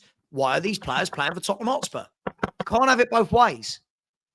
Because what you want to do, and first of all, I think it's really sad that your name is Eureka Johnson, a picture of Eureka, because you're a troll. What I think is really sad, right, is what this now means is you want to be a super fan. Right? You want to be a super fan. You want to say everyone's great that we've got and they can't be critiqued, but we also really want to go and buy better players as well. You love everything, which means that there's no opinion on anything. Right? Johnson is a great goal scorer. Richie gets busy. I mean, is that where we're at? Is this where we're at as Tottenham? Richie gets busy. Odegaard has promised as a tricky winger. Odegaard's got awful output in his career. I've never seen this trickiness that I'm led to believe. So I'm so frustrated right now. I'm genuinely confused at what people are watching. Johnson again yesterday. He gets his goal again. That is the one thing the man has a leg to stand on, and he does get the goals. I mean, when you actually add up the goals he actually got last season, only 3 of them was in games that we hadn't already won 3-0 or 3-1 or whatever. Only, I think, 2 or 3 of his goals, one of them got us a draw and 2 of them got us a win. The rest of his goals was actually when we had a clear-cut win as such. He doesn't step in against a big team and put it in the back of the net and win us a game, things like that. And when he doesn't get his goal, he's just totally irrelevant on the pitch. Even when he does get his goal, he's on there for 90 minutes, well, let's say 88 minutes, he gets his goal, and then he adds absolutely nothing to the team whatsoever. And seasons have proved that. He adds nothing. He has got to be the quickest, slowest player I've ever seen. He can't cross the ball. He can't head the ball. He can't dribble the ball. He's got absolutely no bloody skill to him. He's got no physicality to him. But he does get those tap-ins. So I have no problem with Johnson coming on with, say, 20 minutes to go, and we just need that goal in there because there's a chance he can do it. But surely we need better than that. Surely you need your winger or your inverted forward, whatever you want to call him, to be able to do more than that. Now, if he was just the striker and that's all he did, that's perfectly fine. Because a striker can go missing for 88 minutes. As long as he scores when he does, that's all that matters. Goalkeeper can go missing for 90 minutes. As long as that 1 minute, that shot comes in and he saves it, nobody cares. But a winger, an inside forward, a centre-back, a right-back, left-back, anywhere else, you need to see more off of the player. You need to see capability off of them. And Johnson, if anyone tells me what capability he's got apart from tapping it or a better goal now and again like last night, what else does he offer to that team? What else can he give that team? Sav, can you go back 2 messages, please, if that's okay? There. No. It was somebody was saying about how you need to give players time. Yeah. I've got no patience. Please go back to that. I'm going to be really honest with you. This is absolutely fine, but you're going to do it off the back of losing games. Is that really what you want? I need to know, Francis. Is that really what you want? You can do Benji, this. isn't the bigger question? Isn't the bigger question here, right? That I'm all for. By the way, when people say no patience, I used to work for Premier League football clubs in youth football, right? But so I'm all for it. Bergvall, I see it. Some of the other ones, I don't see it. The point is, they're not all going to come good. So when we're saying give everybody time, are we Tottenham or are we a feeder club? All of this, give them time, give them time. We're Tottenham. Why am I up here trying to push for better and more? And you've got people just going, no, it's fine. Fine. Yes, we finally agree. Johnson is a super sub. That's how I would use him. He is a goal scorer. That's how I would use him. But the problem is, Eureka, for everyone that says he scores goals, look yesterday. Look how exposed we were in Porro's area because Johnson did not get back and help him at all. None of it. He didn't get back and help him at all. He jogs back, doesn't track back, doesn't get stuck in. Now watch what Kudus does. Now watch what Kudus does both ways. Right? Kudus gets back strong, gets stuck in, holds the ball up, tackles, goes and helps Porro. There's levels to this game. And Brennan Johnson, these players, right, never, ever get anywhere near a Chelsea, a City, an Arsenal, a Liverpool, Odegaard, Tell, Gray. These people don't get there. Johnson, they don't get bought by those clubs. Those clubs don't buy that player. They just don't. So what is it you want to be? If we want to be where we are, if we want to float around between 6th and 17th, we just keep buying these players. But I don't know. By the way, I always talk about Vicario. I'm always talking about, God, Dan, how much I talk about Vicario this weekend? I don't particularly rate I talk Vicario. about him all the time as well. I think he is an absolutely excellent shot stopper, reflexes. I think he's a good keeper, but leaves a hell of a lot to be desired in the rest of the game because a goalkeeper these days needs to be able to do more. I think if you bring up what Calspur said at 12-19, it just about hits the nail on the head with everything. Who's that, sorry? Calspur, 12-19. 12-19, okay. Let's go. Worst requirements. Spurs have shelled out 278 million in total for Solanke, Johnson, Tell, Richarlison, Odegaard. Great. Oh, my God. Oh, yeah. Need you say more? But, yeah, absolutely. So, by the way, guys, negative. I want to say, yeah. That makes me feel sick. Yeah. Stop doing that. Stop doing that, Eureka. I didn't say, Eureka, stop doing that. I haven't said anything clickbait. Have a look at my title. The title of my show, Spurs beat Doncaster, Newcastle away next. That's not clickbait, right? Stop doing this, Eureka. When you talk football, it's fine, but you keep attacking me. Negative shite, clickbait. I haven't said anything for clickbait, Eureka. I've had my opinions for years. How can they be clickbait if they're my opinions, right? I think we were very good first half against Doncaster, Eureka, and I thought we were very poor second half. I don't think that's clickbait. I think that's sorry, guys. I thought first half we were good. Could have been 4 or 5-0. Second half, we came out and we were poor. I don't know what is clickbait about that. Why am I getting called clickbait? That one, it is This what it is is. mad. Come on, I thought Eureka, the first come 30 on. minutes. Come on to the show. The first 30 minutes, we looked stable. And then after 30 minutes, we seemed to slow down a bit. And second half, that's how you get yourself bitten sometimes. Because second half, we came on like the job was already done. Okay, it turned out it was already done. But there's been many a game where you come out with that attitude in the second half and it comes back and bites you in the arse. I mean, Doncaster, if I remember right, they did actually have a couple of chances. I agree, but Dan, what I don't ever want to get to is the stage where we can't be honest. I don't want to get to the stage where I have to just say we're great because people get offended. I think we were good first half. Second half, I just thought we absolutely. I thought it was chalk and cheese. I thought we looked completely different second half. Everything looked different second half. But I can't say that now. That's clickbait. Well, yeah, this one to keep some people happy there. I don't think Savva had a good game yesterday. I don't think he looked stable on the pitch yesterday. He looked all right. But again, a player of his caliber, you'd expect him to stand out significantly more. I don't think he had a great game. Who's that? So, Savva. Yeah, like agreed. motivation for me personally. I thought some really good touches, some really sloppy bits. Yeah. I think absolutely. I'm not going to sit here and go, oh my God, it was amazing. First half, I thought we looked good. I thought we looked like we were going to get at them down the channels. Thought we looked like we were going to create. We had 2 or 3 gilt-edged chances. Second half, I thought the last 10 minutes we kind of got a bit more of the momentum. But Doncaster, I thought, came out second half. I thought, give them their credit. I thought they came out and played well. Like you said yesterday, Dan, I thought what they did was they acknowledged, as always, that when Johnson and Porro play on the right, you can get the Spurs down the right-hand side. I think they acknowledged that, and everything Doncaster did, everything, didn't it? Down their left and our right. Down their left. Focused all down their left. And I thought they got it right. Right? Look, it's not about derailing Eureka, but I don't like it when people like you just lie about me.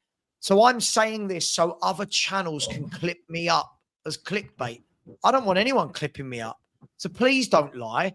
I've seen you. You seem like quite a good person when you're on Sean's chat, but please don't lie about me. I don't like the lies that go round about me. I've had enough shit this week from other content creators that I don't need this. Right? So please don't lie about me about click. I've not said anything today that's clickbait. It's just getting so frustrated with you get a free show. These people get a free show. It's never enough. You haven't said anything. It's like, what? Oh, here we go. Dale, I do think, Savva, you're a bit too pro-Frank and a bit too anti-Ange. What's Ange got to do with this? Ange had a poorly campaign, but a win rate with Rom. VDV was great with Ange. What has Ange got to do have with... you not criticised openly Frank for some of his decisions that he's made? Yeah, but people don't hear it. They don't hear it because it doesn't... You sat here with me and we both spoke about it, how he got a game totally wrong. Yeah. Oh... We sat there and said that game against what was it? It was not Bournemouth. It was Bournemouth, wasn't it? It was Bournemouth. Bournemouth. That game against Bournemouth, that he got that 100% wrong as well. That wasn't just down to the players. That was down to the manager as well. You sat here and said that same as me. You agreed with me when I said that. He got that game well and truly wrong. The team got outdone and he got outmanaged in every which way. People will say, right. And what did Thomas Frank say about that game? And Thomas Frank put his hands up to it and said, yep, I screwed up. And that again is right. That is just saying at the end of the season, we can judge the manager properly. But at the moment, we can only judge him game by game. And in that game, he got it totally wrong. I'm not going to just blow that aside and say, don't worry about it. Forget that one. We go to the next game. I'm going to sit there and say, you got that one totally wrong because of this, and this, in my opinion, and see what others say on it. And then I want to see him where he adapts and changes it. And if he gets the subs right in the next game or whatever, that's how you judge if you're doing better. People are saying, why do you have to bring Ange into it? Well, for this season, Ange's going to get brought into it a lot because we're going to be comparing Frank to Ange to what happened last season to see if we're improving. And then next season, Ange won't even come into it because we'll be comparing Frank to Frank of this season. You've got to compare to something to see whether you're improving or not. Do you know what, though? I don't ever want to be one of these people, right? Just because I like Frank and wanted him, that means I have to defend everything he does. No, if he gets something wrong, I will say, God, he got that wrong. But then people go, oh, you want Frank out already. No, you can critique without wanting them out. I critique Romero. Doesn't mean he needs to be sold, right? I critique Xavi Simons. I'm not saying, oh, we shouldn't have bought Xavi Simons. I'm probably one of Romero's. I'm probably one of Romero's worst criticisers on here, where I will not stand up here and say in any means or manner he is a world-class player. And the reasons I give is because he is so up and down and lack of consistency that there is not a chance on this planet I will personally rate him as world-class. If others decide to do it, that's their option. That's their choice. I suppose everyone just sees the game different. Everyone sees things in a match that other people don't see. It's just sometimes you watch it and you do think, what the hell did you see? Mate, I just find it funny. By the way, Manny, we are leaving in 10 minutes, but welcome. Oh, are you? I heard Dan say Ange, and I said I need to get on very quickly. Even when I've not mentioned Ange at all, and people still go, you don't like, oh, honestly, Yeah, I'm losing. no. I'm losing the will to live a little bit. That the next show, I'm literally just going to come on, and everything I say is going to be, everything's amazing. Everything's amazing. And then I'll have 100,000 subscribers. People don't realize, right? If this wasn't my real opinion, do people think that me critiquing is some sort of ploy to get more subs? I'd be on 100,000 subscribers now if I literally just praised everything. Don't you agree, Dan? Over the 4 years I've been doing this live every day, if I just said everything was amazing, every manager was great, player was great, I'd be flying. But I've been doing this nearly 2 years now. About 2 years since I first done a show with you, basically. And the one thing I've definitely learned on this is the more positive you are, the more likes you get, the more fans you seem to get on here. Exactly. The more honest you are, exactly, you seem to get a significant less, basically, because there's a lot of people out there who want to hear the truth, but there's a hell of a lot of people out there who just want to hear the positive side and don't want to hear the other side to life. I've been listening to you guys the entire 2 hours because I was saying to Savva, I've not been well today, and so I had you guys in the background while I was working, but nothing you guys said was so controversial. Like I know. I'm on the like on the mellow side on certain things, and even I was at the stadium yesterday and I had to leave slightly early because I wasn't feeling too well. But even I watching Tell, I was a bit concerned. I was thinking like, oh, I don't know, man. I don't know about this. So yeah, I was listening to you guys, mate. I don't think anything that you guys were saying was that controversial. It was just facts on exactly what's happened, and whether people like Ange, don't like Ange, like Frank, don't like Frank. He is another manager who is having to work with the tools that he has, because in the transfer window we've not addressed every area that we should have addressed, and that's where we are. So like you said, Savva, on the other point, if he doesn't play these players against Doncaster, where the hell is he going to play them? When the hell is he going to play them, or who is he going to play? So yeah, which is why I said, Manny, yesterday, see, this is the hilarious thing about football fans, right? When I saw that team yesterday, I went, yeah, that's the right team. You've got a mix of first team players, a mix of fringe players, and you've got loads of kids on the bench as well. So you've got the best of both worlds. If it's not going to plan, don't bring them on. If it is going to plan, bring them on. You've given enough rope to the Greys, the Greys, the Tells, the Odebergs, the Kinskis to say, here's your chance. And you've got enough strength in the team from Palhinha and Bentancur and Danso and to say, right, let's win the game. From that point of view, great. All I saw yesterday was people, he's got it wrong. What team is that? Why has he picked him? Who's he? And I'm sitting there going, you lot will call me negative, but everyone seems to have a reason why. Oh my God, Porro's not getting a rest again. We're 5 games into a season. We're 5 fucking games into a season. Why are we talking about Porro needing a rest? 5 games into a season, Like, oh, even this guy, even my mate Benji. Benji messaged me last night just as I went live, so I couldn't really go back and forth with Sav. What's he done? What was your message? Sav, what's he done?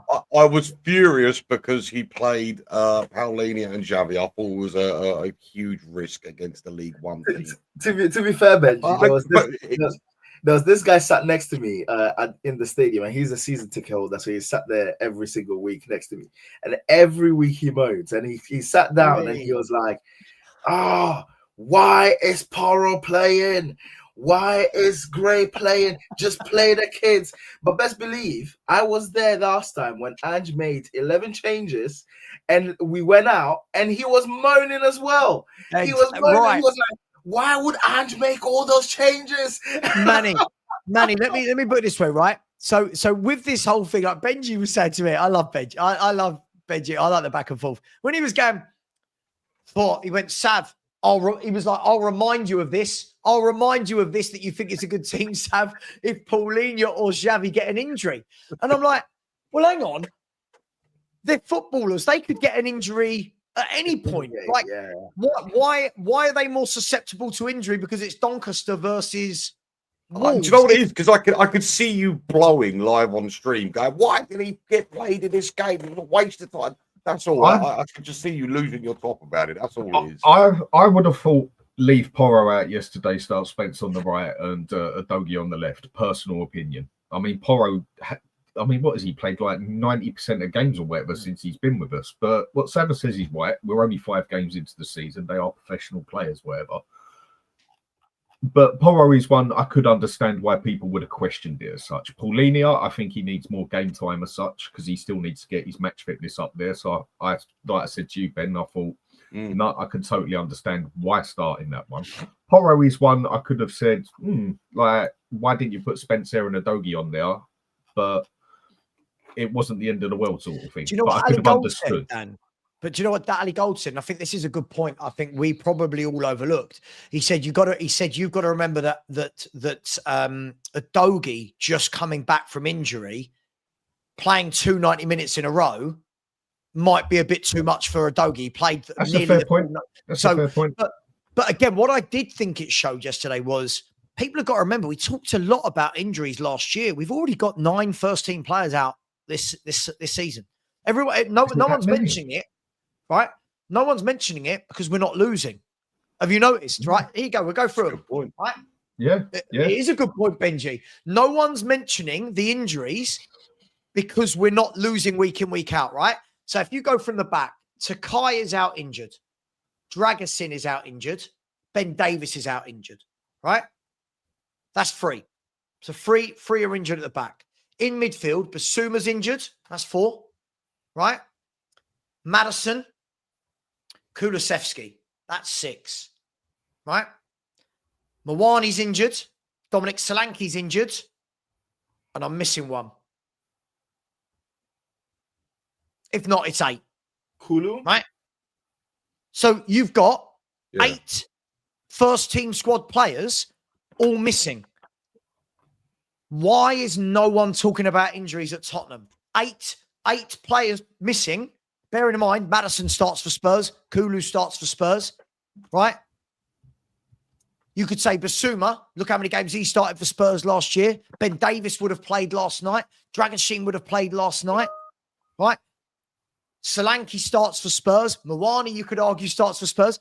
Why is no one? Sarr is the 9th one yesterday, by the way, that was left out for precaution. Right? 9 players. Why is no one talking about the 9 players? You know why? Because Thomas Frank's just getting on with it, doing his job, right? And we're not losing games of football. 9. Yeah, spot on. But that again, it goes back to the point that I was saying last time. I think the way when we're talking about how he's managed the squad, right, and the fact that he is rotated well in the games that we need to rotate, like your Burnley, where he allowed at the time Gray and Bergvall to play in midfield. He's rotated well. He has given the people that even West Ham having Tell up top, and people moaned about that as well. And that was before game against Villarreal. And I think people think that Villarreal was a bad team. Villarreal are not a bad team. They're a very, very good team. So that rotation, he's managing the squad quite well so far. So yeah, we can't be moaning about how he. And sorry, the last point I want to make on my side, right, is the fact that looking at the team yesterday, if you look at Palhinha has not been properly fit, right? He needed minutes in his legs, which is why he played him. I didn't play him in midfield. He played him in defense, right? He then played Xavi, but he played Xavi in the 10, probably wanting to see a bit more of him in that position. And then he's also given the chance to the likes of Tell, Odobert, and Gray to stake a claim. You know, he's practically said to Tell, I've left you out of the Champions League squad. Show me why I shouldn't have. You know, I've not been playing you, Odobert, many times. Show me why I should be playing you. And these players have to be taking the opportunity rather than anything else. So it's on them to show Frank that they deserve to be playing more, not the other way around. So yeah, I didn't have 100%. too much of an issue. No, what you've just said there, mate, I'm 100% with what you just said. Just hit nail on the head. It's true. And we want to see the rotation in the team. You need to rotate in the team. That was one of the major problems we had last year that ended up biting us. But then when these players come on for the being rotated and they get their chance, if they end up having a crap game, they're going to get grilled. But then if they have a good game, then we're going to sit here and say, do you know what? Tell scored 2 goals today. He had a solid game and everything. Should now be questioning who starts out of Tell and Richarlison. The fact that Tell was so bloody crap yesterday, you're going to sit there. Yeah, you're going to sit there and say, nope, had his chance. Didn't even look good against Doncaster. No way do I want to start him in a Premier League game. This is their chance to take it. I mean, Manny, I just think you was exactly right, mate. Spot on. That's a great point. But had Tell scored 2 goals, there isn't a single one of you that would have said he should be in contention for the Wolves game. Am I right? No, but what we said before the game is if Tell jumps on, scores 2 goals, you go, okay, promising. Okay, you've come in and you've done what you can do. Yeah, you shouldn't be in the first team, but okay, now come on as a sub against Wolves. Do it again. But to not take your chance at all. By the way, right, listen, I don't feel like people have listened again at all. When I said the 9 players are injured, my point was, right, I didn't say they were all going to start in the 11, right?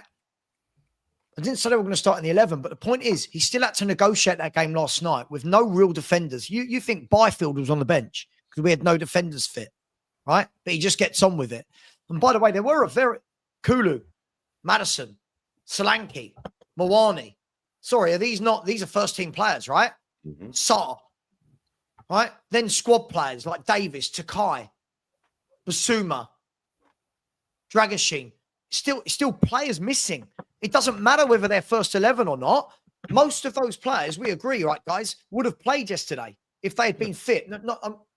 Obviously it depends who's fit at the time, but Basuma, had he been fit yesterday, probably would have got a game in midfield. Davis would have been left centre back instead of Palhinha, right? Definitely. So, but for me, I just think that people have got to understand every season there are injuries. Yes, last year was bad. I'm not saying it wasn't. But still, why is no Spurs fan has mentioned that I've seen. No Spurs fan has mentioned that we've got 9 first-team injuries. No one. Even with no injuries, I would have still expected some of that rotation that I saw yesterday, i.e. giving Tell a chance, Gray a chance, Odobert a chance. I would have still expected that and not been surprised even if we had a 100% fit team. But again, that is when them players need to stand out, especially against bloody Doncaster. And they didn't. They didn't take their chance. So then you're going to question any other time they come on the pitch in a game like a Premier League game or a Champions League game. So I don't think anybody would have argued with Gray starting yesterday. I was expecting Gray to start yesterday, even if we would have had a 100% fit team. Same as Tell, same as Odobert and that. Agreed. But take the chance, and they didn't. Did you hear Savva's point earlier this morning? When they're saying about Porro needs to be rested and Palhinha shouldn't play, he kind of didn't have a choice. If you actually look at it yesterday, Palhinha had to play somewhere because, let's be fair, you're not going to start 16-year-old Byfield at centre-half. Like, with all the best will in the world, 16-year-old at centre-half is not where you start a 16-year-old, right? He might come on. If we were 4-0 up, he might have come on for 15 minutes. But I just think that everybody needs to just relax a little bit. I think he got the team right. But guys, I do need to wrap up. I do need to do a couple of super chats. Yeah, I'm jumping off now, Savva. Anyway, yeah, go, Matty. Go. I'm going to do some super chats, and then Danny, just to give us a quick 30 seconds on his brilliant calls for tomorrow. Big D said, "Story, Savva. Hope you and the chat are well. Big up to you, Big D. Really appreciate you. Thank you so much, brother. Really appreciate you." Then he gave away a Football Heritage TV membership. I don't know who it went to, but whoever it was, thank you very much. Really appreciate you, my man. Thank you for that. Ryan, very generous, said, "Morning, Savva. Good win. But we should be beating them. What do you think of the draw? At least we are consistent now. Thank you for the shows." Well, listen, thank you. Actually, nice to hear something nice every now and then. Thank you, Ryan. Appreciate the kind words. Yeah, we should be beating them. We did beat them. And no one, if you win these competitions, no one's going to look back at round 3 against Doncaster and care, right? How we played. It was about getting through. The draw, very tough. Away at Newcastle, it's all going to depend on who they play on the night and who we play. Because we're both clubs, that game is sandwiched in between the league and the Champions League. So it's going to be a tough game for both, but it's a tough game away from home. Big up to you, Ryan. Big up to you again with 5 Football Heritage TV memberships. Very generous, my man. Thank you, Ryan. And then if that wasn't enough, he'd come back in again. Said, "I don't think we can judge the players until Frank has his own, and it won't happen in one window." I agree. I agree with that. Listen, there are certain players, though, that aren't quite good enough. There are certain players that are, but big up to you. Really appreciate that. Eureka Johnson, thank you. I know we had some back and forth. I like the back and forth. I just don't like the slander. I just don't like calling me clickbait and negative shite. I just don't like that. But let's talk football, and I love it. NSG has said it's a new era at Spurs. "I just hope we stop signing youngsters since our scouting stinks to find good ones. We're an average side. We'll finish 8th. I think where we finish, Ennis, will all be down to injuries and form, right? It will all be down to injuries. As I said, all of these players stay fit. There's no reason we can't finish 5th or 6th, in my opinion. If we lose key players like Palhinha and Kudus, I think we're going to struggle. So let's pray that they don't pick up injuries. Let's let Frank manage them. And I think we'll be all right, my friend. Dan, do you want to give us a quick 30 seconds before I send everyone over to Never a Foul, where I'm going to be joining? What's going on tomorrow, mate?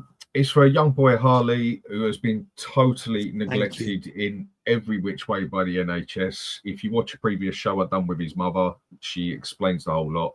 It's going to be at 5 o'clock tomorrow. And the family need to raise nearly £200,000 with every penny counts, basically, to be able to get this boy over to America to get him basically a life-saving operation. And they've been in the Sun newspaper and everything recently, and things have started to go very public. So they're starting to finally get known. I've met the family, and that lovely family. And the poor fella is in a situation because he has been neglected. The NHS now haven't got the capability to do what is needed for him. And the only way they've got it is raising 200 grand, basically, and getting him over to America. And that's at 5 o'clock tomorrow. Right. So people. And he's a Spurs supporter. Look, guys and girls, forget all football for 1 second. Right. This is real life. This is what life is about.